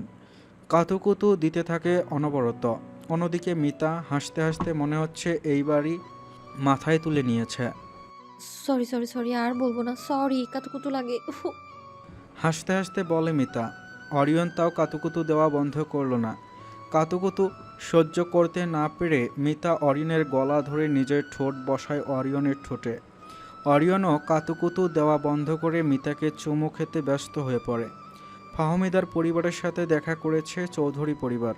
ফাহমিদার পরিবারের সব কিছু দেখে পছন্দ হয়েছে হাবিব চৌধুরীর। অবশেষে ঠিক করেছে 2 মাস পর এঙ্গেজমেন্ট ও 6 মাস পরে আবরার আর ফাহমিদার বিয়ে। দুই পরিবারের ফাইনাল কথা শুনে আকাশে ভাসছে আবরার। অন্যদিকে ফাহমিদা এখনও আবরারের সাথে ভালো করে কথা বলছে না। বিয়ে হবে জেনেও যেন ফাহমিদার রাগ একটুও কমছে না। এখন তো সব ঠিক, তাও কেন আরিয়ান ভাইয়ের সাথে তুই রাগ? প্রশ্ন করে মিতা। মিতা আর ফাহমিদা একই সাথে কোচিং সেন্টারে বসে আছে। এখনও স্যার ক্লাসে আসেনি, তাই কথাগুলো উঠাই মিতা। গতকাল রাতে আবরার মিতার কাছে এসেছিল। মিতা যেন ফাহমিদাকে একটু বোঝায়, সেই কথা বলে গেছে। তোর আরিয়ান ভাইয়া যা করেছে তা আমি চাইলেও বলতে পারছি না। রাগ হয়ে বলে ফাহমিদা। মিদা, মানুষ মাত্রই ভুল। আরিয়ান ভাইয়াও একটা ভুল করেছে, তার জন্য কি ক্ষমা পাবে না সে? ফাহমিদার কাঁধে হাত রেখে বলে মিতা। ঠিক, মানুষ মাত্রই ভুল, কিন্তু পারো ভুল মানুষ না জেনে করে। যেটা জেনে করা হয় সেটা ভুল নয়, অপরাধ। আর তোর আরিয়ান ভাইয়া সেটাই করেছে। বলে ফাহমিদা। কি? মিতা নিজের কথা শেষ করার আগে ক্লাসের টিচার চলে আসে। দুজনেই স্যারের দিকে মন দেয়। 2 মাস পর গতকাল আনুষ্ঠানিকভাবে আবরার আর ফাহমিদার এঙ্গেজমেন্ট করা হয়েছে। গত 1 সপ্তাহে মিতার ওপর দিয়ে ঝড় গেছে। পরিবারের বড় বউ হওয়ার দায়িত্ব এখন হাড়ে হাড়ে টের পাচ্ছে মিতা। আনিকা চৌধুরী এখন আর মিতার সাথে খারাপ আচরণ করে না, তবে মিতাকে যে একদম মেনে নিয়েছে তেমনও না। তাও ভালো, খারাপ আচরণ করে না সেটা ভেবেই সন্তুষ্ট মিতা। আরও 15 দিন পর গত সপ্তাহে মিতার ভার্সিটি পরীক্ষার রেজাল্ট দিয়েছে। মিতা আর ফাহমিদা দুজনেই ঢাকা মেডিকেল কলেজে চান্স পেয়েছে। অরিয়ন আর বাকি সবাই মিতার চান্স পাওয়ার কথা শুনে আত্মহারা হয়ে পড়ে। তাই বিশাল এক পার্টি আয়োজন করেছিল সবাই। পার্টিতে সবাই আনন্দ করলেও মিতা আনন্দ করতে পারছে না। ইদানিং মিতার বমি বমি ভাব দেখা যাচ্ছে, তার ওপর মাথাও ঘুরায়। এসব নিয়ে এত চিন্তার কিছু ছিল না, না যদি মিতার পিরিয়ড মিস হতো। গত মাসে মিতার পিরিয়ড মিস হয়ে গিয়েছে, তাই টেনশনে পড়েছে মিতা। প্রেগনেন্সি কিট নিয়ে দ্রুত রুমে প্রবেশ করে মিতা। বাড়ির কাজের লোককে দিয়ে কিট আনিয়েছে মিতা। কিট হাতে নিয়ে অপেক্ষা করছে মিতা। এখনও কোনো দাগ ওঠেনি। আচ্ছা, মিতা কি মা হওয়ার জন্য প্রস্তুত? মিতা তা জানে না। যত সময় যাচ্ছে মিতার হার্টবিট ততই বেড়ে চলেছে। মিতার শ্বাস আটকে আসলো যখন কিটের দিকে তাকালো। স্পষ্ট দুটো লাল দাগ দেখা যাচ্ছে। দাগ দুটো দেখতেই মিতার চোখে যেন পানি ছলছল করতে লাগলো। এ কেমন আনন্দ! মনে মনে ভাবে মিতা। মা হওয়ার কথাটা জানতে পেরেই মনে হচ্ছে পৃথিবীর সব সুখ পেয়ে গেছে মিতা। নিজের অজান্তেই হাত চলে যায় পেটের ওপর। আমাদের সন্তান। পেটের ওপর হাত রেখে কথাটা বলতেই চোখ দিয়ে পানি ঝরতে থাকে। অরিয়ন, অরিয়ন জানলে খুশিতে পাগল হয়ে যাবে। আয়নার দিকে তাকিয়ে নিজে নিজে বলে মিতা। তাড়াতাড়ি করে ঘড়ির দিকে তাকায় মিতা। কিছুক্ষণ পরেই অরিয়ন চলে আসবে। অধীর আগ্রহ নিয়ে বসে থাকে মিতা। একবার তো মোবাইল হাতেই তুলে নিয়েছিল ফোন দেওয়ার জন্য, তাও সামনাসামনি অরিয়নের চেহারা দেখার আশায় কল করেনি মিতা। অরিয়ন রুমে ঢুকতেই মিতা দৌড়ে গিয়ে অরিয়নের সামনে দাঁড়ায়। কি হচ্ছে? আজ এমন খুশখুশি লাগছে কেন তোকে? মিতার মাথায় হাত বুলিয়ে দিয়ে বলে অরিয়ন। মিতা কিছু বলল না, শুধু মুচকি মুচকি হাসল। অরিয়ন মিতার থেকে সরে গিয়ে নিজের কোট খুলতে ব্যস্ত হয়ে পড়ে। যদি বলি কি জন্য, তাহলে কি উপহার দিবে আমাকে? আবারও অরিয়নের সামনে এগিয়ে গিয়ে বলে মিতা। যা চাই তোর তাই। জবাব দেয় অরিয়ন। সত্যি? বলে মিতা। সত্যি সত্যি সত্যি, 3 সত্যি। হাসতে হাসতে বলে অরিয়ন। মিতা কোনো কিছু না ভেবেই নিজের হাতে থাকা প্রেগন্যান্সি কিট এগিয়ে দেয় অরিয়নের দিকে। অরিয়ন কিছু না বুঝতে পেরেই কিট নিয়ে নেয়। কিছুক্ষণ কিটের দিকে তাকিয়ে থাকে। নিমিষেই যেন মুখ থেকে হাসি সরে গেল অরিয়নের। মুখ ফ্যাকাশে হয়ে গেছে। মনে হচ্ছে এই খবরে একটুও খুশি হয়নি অরিয়ন। অরিয়নের ভাবভঙ্গি মিতার নজর এড়াতে পারল না। মিতার হাসি ধীরে ধীরে চলে যায়। কিভাবে সম্ভব? মিতার দিকে তাকিয়ে বলে অরিয়ন। অরিয়নের কথার আগামাতা কিছুই বুঝতে পারছে না মিতা। শুধু এতটুকু বুঝতে পারছে অরিয়ন খুশি নয়। তুমি তুমি হ্যাপি না? কাপা কাপা কণ্ঠে বলে মিতা। না। কথাটা বলেই মিতাকে পিস করে দাঁড়ায় অরিয়ন। অরিয়নের কথা শুনে যেন পা থেকে মাটি সরে গেল মিতার। কথা বলার কোনো শক্তিই নেই মিতার মধ্যে। তুই ওষুধ খাস না ঠিক মতো? মিতার দিকে তাকিয়ে প্রশ্ন করে অরিয়ন। ঔষধ খেলেও তো 100% সব সময় কাজ করে না রিয়ন। মিতার কথার উত্তরে কষ্ট আর রাগ স্পষ্ট প্রকাশ পাচ্ছে। আমি ভেবেছিলাম তুমি খুশি হবে, কিন্তু কিন্তু তোমার মুখ অন্য কিছু বলছে রিয়ন। কেন তুমি খুশি নও? আমাদের ভালোবাসার চিহ্নই এই পৃথিবীতে আসুক, তা কি তুমি চাও না? কথাগুলো বলতেই মিতার চোখ দিয়ে পানি পড়া শুরু করেছে। কেন চাইবো না? নিজের 2 হাত দিয়ে মিতার গাল ধরে বলে অরিয়ন। তাহলে কথাটা বলতেই হেসকি তুলল মিতা। আমি চাই আমাদের অনেকগুলো বাবু হোক, পুরো ঘরে তাদের হইচই পূর্ণ হয়ে যাক।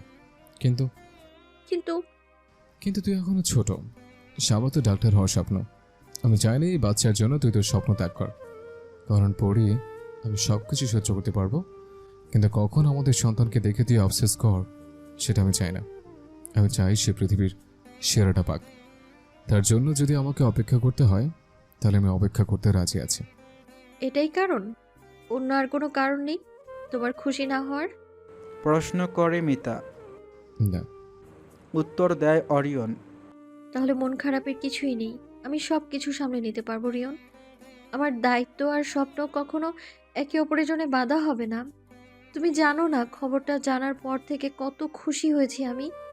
নিজের চোখের পানি মুছতে মুছতে বলে মিতা। সত্যি সামনে নিতে পারবে? আফসোস করবি না তো? আবারও প্রশ্ন করে অরিয়ন। মাথা নাড়িয়ে হ্যাঁ বলে মিতা। তুই তুই জানিস না আমাকে কি দিয়েছিস? কথাটা বলেই মিতাকে কোলে তুলে নেয় অরিয়ন। মিতাকে কোলে নিয়েই ঘুরতে থাকে। কি করছো তুমি? মাথা ঘোরাবে তো। অরিয়নের কাঁধ শক্ত করে ধরে বলে মিতা। আমার মনে হচ্ছে আমি খুশিতে পাগল হয়ে যাব পড়ে। আমি বাবা হতে চাচ্ছি, বাবা। মিতাকে কোলে নিয়েই বিছানার ওপর বসে অরিয়ন। মিতার গালে আলতো করে চুমু খায় অরিয়ন। আজকে তোকে ডাক্তার কাছে নিয়ে যাব। তুই কিন্তু কোনো ভারী কাজ করবি না। আর হ্যাঁ, কোনো কোনো টেনশন করবি না। যত টিচার লাগে সব এনে দেবো তোকে। ফেল হলে দরকার হলে আবার দিবি এক্সাম, তোর টেনশন করবি না। নিঃশ্বাস না ফেলেই একের পর এক কথা বলতে থাকে অরিয়ন। শান্ত হও রিয়ন, তুমি তো দেখি আমার থেকে বেশি পাগল হয়ে যাচ্ছ। হবে না? তুই জানিস না কবে থেকে আমার ইচ্ছে করছিল বাবা হওয়ার, কিন্তু তোর কথা ভেবে ধৈর্য ধরেছিলাম। মিতার কপালে চুমু দিয়ে বলে অরিয়ন। তোমার কি মনে হয় আমি একজন ভালো মা হতে পারবো? প্রশ্ন করে মিতা। তুই সব থেকে সেরা মা হয়ে দেখাবে। মৃদু হেসে উত্তর দেয় অরিয়ন। আর তুমি বাবা। কথাটা বলেই অরিয়নকে জড়িয়ে ধরে মিতা। মিতার রুমে মানুষের হইচই মেলে গেছে। খাটের ওপর বসে আছে মিতা। মিতার সাথে সবাই রিপিট। মিতার সাথেই এক পাশে বসে আছে মায়া চৌধুরী। আনিকা চৌধুরীর সাথে এটা সেটা নিয়ে কথা বলতে ব্যস্ত। দুজনে মিলে কিভাবে কি করবে তাই ঠিক করছে। মিতার অন্য পাশে বসে আছে আফরিন। খালা হিসেবে কি কি দায়িত্ব পালন করবে সেটাই বলছে মিতাকে। হাবিব চৌধুরী আর ওয়াহিদ চৌধুরী পার্টির আয়োজন করবে বলে সিদ্ধান্ত নিয়েছে। চৌধুরী বাড়ির উত্তরাধিকার আসছে, এর থেকে বড় খুশির হয়তো আর কিছুই নেই তাদের কাছে। আরিয়ানের বিয়ের ঝামেলাটা তাড়াতাড়ি শেষ হয়ে গেলেই মিতাকে টাকা পাঠিয়ে দিতে হবে, বলে হাবিব চৌধুরী। নিচতলা পুরোটা ভালোভাবে মিতার জন্য প্রস্তুত করতে হবে। ওপরে ওঠানামা করা ওর জন্য একটু ঠিক হবে না। বলে ওয়াহিদ চৌধুরী। কিন্তু ওর সাথে আরিয়ানের পাশাপাশি আর থাকবে কে? কাজের লোক ছাড়াও পরিবারের একজনের থাকা উচিত দেখাশোনা করার জন্য। আবারও বলে ওয়াহিদ চৌধুরী। আমি থাকবো মিতার সাথে, বলে মায়া চৌধুরী। তাহলে তো আমি থাকতে চাই। হাবিব চৌধুরীর কথা শেষ হওয়ার আগেই আনিকা চৌধুরী বলে ওঠে। হাবিব চৌধুরীর দিকে তাকিয়ে আছে আনিকা চৌধুরী। তুমি থাকবে? প্রশ্ন করে হাবিব চৌধুরী। হ্যাঁ, আমার নাতি নাতনির খেয়াল আমি রাখতে চাই, জবাব দেয় আনিকা চৌধুরী। আনিকা চৌধুরীর কথা শুনে খুশি হয়ে যায় মিতা। এই সন্তান এখনও পৃথিবীতে আসেনি, তাতেই সবার থেকে কেমন যেন ভালো সম্পর্ক তৈরি করে নিচ্ছে। নিজের অজান্তে পেটে হাত দেয় মিতা। তাহলে তাই হবে। আরিয়ানের বিয়ের পর অরিয়নের সাথে অনিকাও ঢাকা চলে যাবে, বলে হাবিব চৌধুরী। আনিকা চৌধুরীর নিজ থেকে এমন পদক্ষেপ বাড়ির সকলেই অনেক খুশি, বিশেষ করে অরিয়ন। আবরারের বিয়ের তারিখ ঘনিয়ে আসে। আগামী সপ্তাহেই আবরারের বিয়ে। মিতা নিজের রুমে বসে দেখা আর মাঝে মধ্যে সব ঠিক মতো হচ্ছে নাকি তা দেখা ছাড়া আর কিছুই করতে হচ্ছে না বললে ভুল হবে। কেউ কিছুই করতে দিচ্ছে না। অরিয়ন বরং দুটো কাজের লোক মিতার জন্য বেশি রেখেছে। সারাক্ষণ মিতার আশেপাশে ঘুরঘুর করে তারা। রুমে একা একা ভালো লাগছে না বলেই একাই একটু আগে নিচে নেমে আসে মিতা। পুরো বাড়িতে মেহমানের আনাগোনা, এক একজন কাজের লোক এক এক কাজে ব্যস্ত। মিতার মাত্র 2 মাস অতিক্রম হয়েছে, কিন্তু সবাই যেভাবে মিতার দেখাশোনা করছে মনে হচ্ছে 8-9 মাস হয়ে গেছে মিতার। ডাইনিং টেবিলে চেয়ার টেনে বসে মিতা, টেবিল জুড়ে এটা সেটা রাখা। প্রেগনেন্সি যে এত কষ্টের হবে তা ভাবতেও পারেনি মিতা। দিনের অর্ধেক বেলা মাথা ঘুরায়, তো বাকি অর্ধেক বেলা শুধু বমি বমি ভাব। মিতা তো মাঝে মধ্যে না পারতে অরিয়নকেই বকাঝকা করে। টেবিলে রাখা ফল দেখে হুট করেই খেতে মন চায় মিতার। লোভ যেন সামলাতেই পারছে না, ইচ্ছে করছে এই ফলটা টমেটো সস দিয়ে খেতে। কেমন অদ্ভুত ইচ্ছা এটা, তা নিয়েও বুঝতে পারছে না মিতা। তাও লোভ না সামলাতে পেরে হাতে তুলে নেয়। মিতা। ফলটা মুখের কাছে নিতেই পেছন থেকে আনিকা চৌধুরীর ডাক শুনতে পায় মিতা। মিতা কিছু বুঝে ওঠার আগে আনিকা চৌধুরী হাত থেকে ফল কেড়ে নেন। মিতা অবাক হয়ে আনিকা চৌধুরীর দিকে তাকিয়ে বলল, কি হয়েছে আন্টি? প্রশ্ন করে মিতা। কি করতে যাচ্ছিলে তুমি? কয় টুকরো খেয়েছো? প্রশ্ন করে আনিকা চৌধুরী। এখনো এক টুকরাও খাইনি। বসা থেকে উঠে দাঁড়িয়ে জবাব দেয় মিতা। দাঁড়াতে হবে না, বসে পড়ো। গর্ভবতীতে আনারস বেশি খেতে নেই, এতে বাচ্চা নষ্ট হওয়ার ঝুঁকি থাকে। চিন্তিত সুরে বলে আনিকা চৌধুরী। মিতা টেবিলে রাখা আনারসের দিকে বড় বড় চোখ করে তাকায়। কি হতে পারতো তা ভাবতেই হাত পা কাঁপছে মিতার। বেশি ইচ্ছে করলে এক টুকরো খেতে পারো, এতে সমস্যা হবে না ইনশাল্লাহ। বলে আনিকা চৌধুরী। না না, আমি এক টুকরাও খাবো না। তুমি না থাকলে কি যে হতো আন্টি। হঠাৎ করে আনিকা চৌধুরীকে জড়িয়ে ধরে বলে মিতা। আনিকা চৌধুরী অবাক হয় কিছুটা, এরপর আস্তে আস্তে মিতার মাথায় হাত বোলায়। নিজের মাথায় আনিকা চৌধুরীর হাত অনুভব করতেই চোখ দিয়ে পানি পড়ে মিতার। উপরে গিয়ে রেস্ট নাও, যাও। বলে আনিকা চৌধুরী। আচ্ছা। চোখের পানি মুছে বলে মিতা। আবরারের বিয়েটা ভালোভাবেই শেষ হয়েছে। কিছুদিনের মধ্যেই মিতাকে ঢাকা পাঠিয়ে দেওয়া হবে। যেহেতু মিতার ঢাকা মেডিকেল চান্স হয়েছে, সেহেতু ঢাকাতে যেতে হবে মিতাকে। ঢাকার ব্যবসা দেখার ভার পড়েছে অরিয়নের, আর চট্টগ্রামে এটা আবরারের কাঁধে। যদিও ফাহমিদাও ঢাকা মেডিকেলে চান্স পেয়েছিল, কিন্তু সেখানে ভর্তি হয়নি ফাহমিতা। গত মাসেই ফাহমিতার বাবা হঠাৎ করেই স্ট্রোক করেন। তার কন্ডিশন এতটাই খারাপ ছিল যে বাবাকে রেখে এক শহর থেকে অন্য শহর যেতে চাইছিল না ফাহমিদা। ভেবেছিল ন্যাশনালের কোনো একটা সাবজেক্টে অনার্স করে ফেলবে, কিন্তু আবরার জোর করে প্রাইভেট মেডিকেলে ভর্তি করিয়ে দিয়েছে ফাহমিদাকে। ঢাকা চলে এসেছে অরিয়ন, মিতা আর আনিকা চৌধুরী। নিচতলায় মিতা আর অরিয়ন থাকে, অপরতলায় আনিকা চৌধুরী থাকার ব্যবস্থা করা হয়েছে। খাওয়া দাওয়া শেষ করে নাক ডেকে ঘুমাচ্ছে অরিয়ন। আজ কাজের খুব প্রেশার গেছে অরিয়নের ওপর, তাই বিছানাতে শুতেই ঘুমিয়ে যায়। অরিয়নের ঘুম ভাঙে গুনগুন করার শব্দে। চোখ খুলতেই দেখতে পায় মিতা বিছানায় বসে কাঁদছে।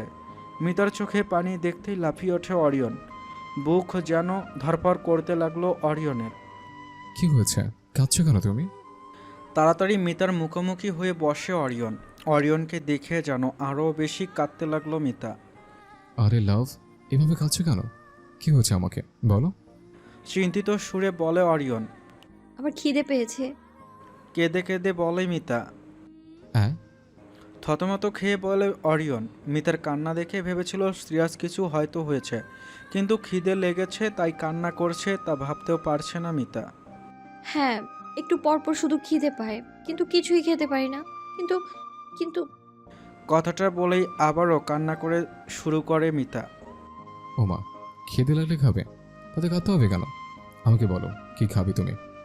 মিতার চোখের পানি মুছে দিয়ে বলে অরিয়ন। তুমি তো জানোই আমি পুদিনা পাতা একদমই পছন্দ করি না। হ্যাঁ লাভ, আমি তো জানি। আমার পুদিনা পাতা চাটনি খেতে ইচ্ছে করছে। কথাটা বলেই কান্না করতে থাকে মিতা। অরিয়ন হাসতে গিয়েও হাসলো না। গুগলে পড়েছিল গর্ভবতীদের হরমোন চেঞ্জ হয়, তাই তাদের মুডটাও চেঞ্জ হয়। তাই বলে এত চেঞ্জ হবে তা কল্পনাও করতে পারেনি অরিয়ন। আচ্ছা লাভ, আমি এক্ষুনি তোমাকে পুদিনার চাটনি এনে দিচ্ছি। নিজের হাসি আটকানোর চেষ্টা করতে করতে বলে অরিয়ন। তুমি আমাকে তুমি তুমি করে কেন বলছো? তুমি না তুই বলো। তুমি কি আমার উপর রাগ? কথাটা বলে আবারও কান্না শুরু করে দেয় মিতা। আরে বাবা, কান্না করে না, আমি রাগ না তো। মিতাকে নিজের কোলে বসায় অরিয়ন। তাহলে তাহলে কিছুদিন পর আমাদের সন্তান আসবে। এরপর সে এসে যদি দেখে তার মায়ের সাথে আমি তুই করে কথা বলি, তাহলে কি ভাববে বলো তো? আমি চাই আমার সন্তান ভাবুক আমরা পৃথিবীর সেরা বাবা মা ও স্বামী স্ত্রী। ও হ্যাঁ। পুদিনা পাতা। কথাটা বলে আবারও কান্না শুরু করে মিতা। আরে বাবা, চাচ্ছি তো আমি, একটু ধৈর্য ধরো। কথাটা বলেই তাড়াতাড়ি করে রুম থেকে বেরিয়ে যায় অরিয়ন। মিতার 5 মাস চলছে। পেটের বাবু এখন নড়াচড়া করতে শুরু করেছে। ইদানিং মিতার ঘুম ভাঙে পেটের ওপর অরিয়নের মাথা অনুভব করলে।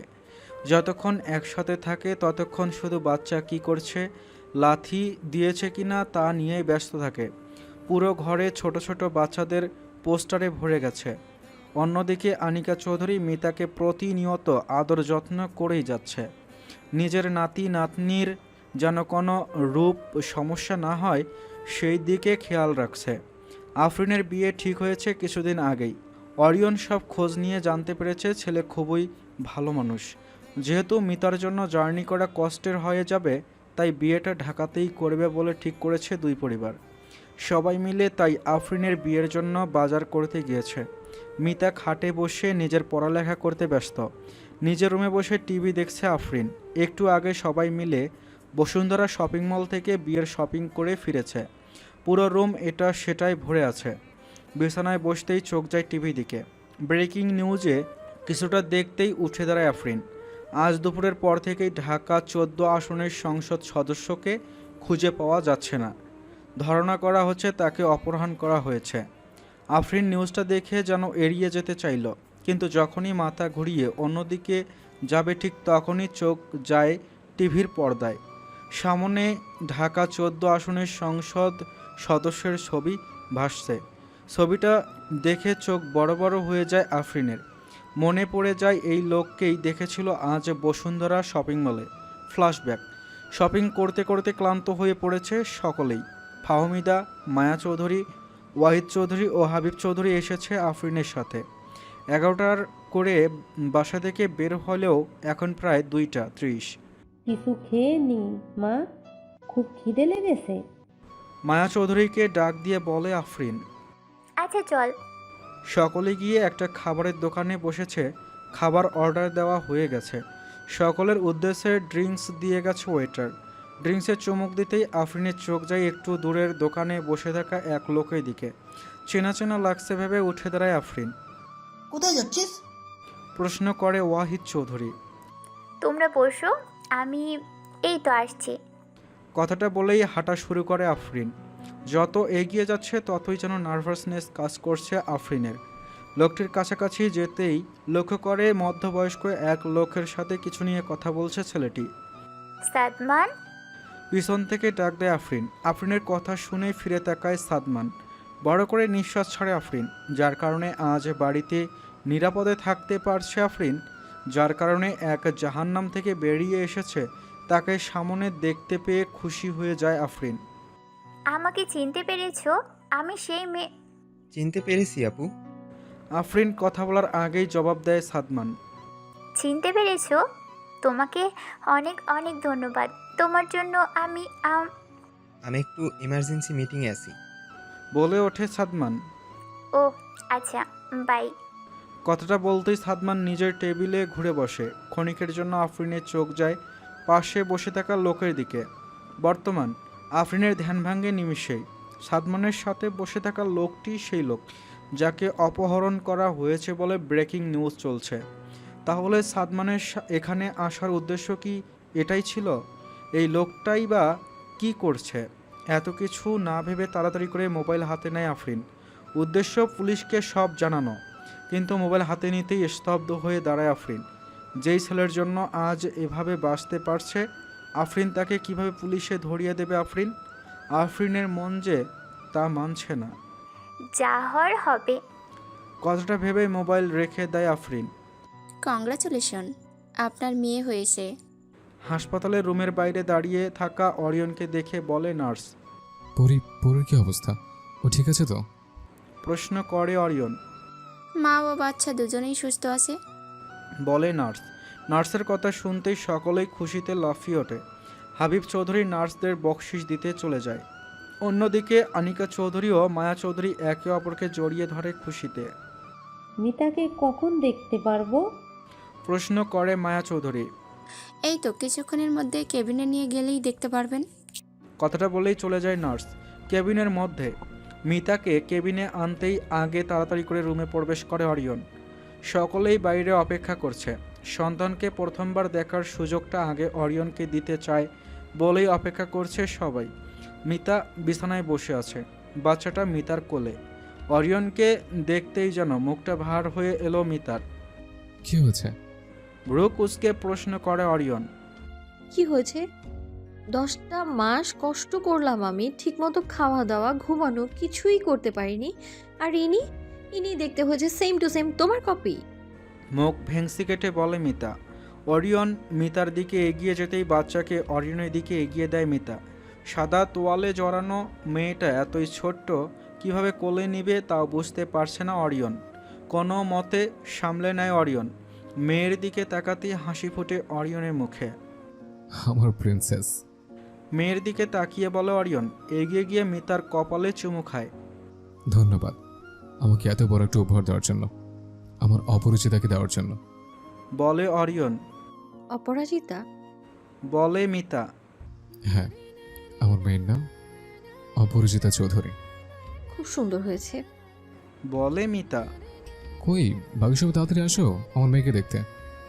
বাইরে সবার উদ্দেশ্যে বলে অরিয়ন। অরিয়নের কণ্ঠ শুনতেই সকলে দ্রুত রুমে প্রবেশ করে। আনিকা চৌধুরী অরিয়নের কোল থেকে মেয়েকে আগে নিয়ে নেয়। কপালে চুমু খেতে খেতে থাকে একের পর এক। 2 মাস পর হলের বাইরে অপরাজিতাকে কোলে নিয়ে দাঁড়িয়ে আছে অরিয়ন। পাশেই হাত পাখা নিয়ে দাঁড়িয়ে আছে আনিকা চৌধুরী। আজ মিতার প্রথম বর্ষের ফাইনাল পরীক্ষা। যেহেতু দুধের বাচ্চা, তাই বাচ্চা সহই আসতে হয়েছে মিতাকে। কিছুক্ষণ পরপর এসে বাচ্চাকে দুধ খাইয়ে যায় মিতা। অপরিচিতা মা আমার, অপরিচিতা মা আমার, নিজের মাকে পরাজিত হতে দিও না মামনি। মেয়েকে কোলে দোলাতে দোলাতে বলে অরিয়ন। ও তো সেই কখন থেকে ঘুমাচ্ছে, তুই শুধু শুধু কথা বলে ওকে উঠিয়ে দিচ্ছিস। বলে আনিকা চৌধুরী। দেখো না দেখো না মা, সেই তো 30 মিনিট আগে ঘুমালো আর তো উঠলো না, আমার তো টেনশন হয়। বলে অরিয়ন। দুধের বাচ্চারা ঘন্টার পর ঘন্টা ঘুমায়, কিন্তু তোর মতো বাপ থাকলে এরা শান্তিতে ঘুমাতেও পারবে না। আচ্ছা আচ্ছা, তোর নাতিকে চালাবো না। কথাটা বলে আবারও দোলাতে থাকে অরিয়ন। এক্সাম হল থেকে বের হতেই দৌড়ে অরিয়নের কাছে যায় মিতা। অপরাজিতাকে দ্রুত নিজের কোলে তুলে নেয়। আনিকা চৌধুরী মিতার হাত থেকে ফাইলটা নিজেই নিয়ে নেয়। কান্না করেনি তো? বলে মিতা। মেয়ে আমার বাবা পাগল, তোমার জন্য কান্না করবে না। প্রাউডলি বলে অরিয়ন। মিতা কিছু বলল না, ভেঙচি কাটল। আনিকা চৌধুরী মুচকি হাসি দিল। একদিন ওকে নিয়েও আমাদের স্কুল কলেজ যেতে হবে, তাই না? হাঁটতে হাঁটতে বলে মিতা। ওকে কিন্তু গার্লস স্কুল কলেজে পড়াবো আমি, বলে দিলাম। বলে অরিয়ন। কথাটা বলে গাড়িতে উঠে বসে মিতা আর অরিয়ন। আনিকা চৌধুরী সামনের সিটে গিয়ে বসে। গাড়িতে বসতেই মিতা নিজের মাথা অরিয়নের কাঁধে রাখে। অরিয়ন আলতো হাতে মিতার হাতে স্পর্শ করে। Love you. বিড়বিড় করে বলে Mita. I love you too my love. উত্তর দেয় অরিয়ন। চলুন কাকা। ড্রাইভারের উদ্দেশ্যে বলে অরিয়ন। গাড়ি চলতে শুরু করে। সাথে করে চলতে শুরু করে গাড়িতে থাকা মানুষের জীবন। যে জীবনে সুখ দুঃখ তো থাকবেই, কিন্তু বিচ্ছেদ বলে কিচ্ছু নেই। যা আসে তা শুধু ভালোবাসা আর পূর্ণতা।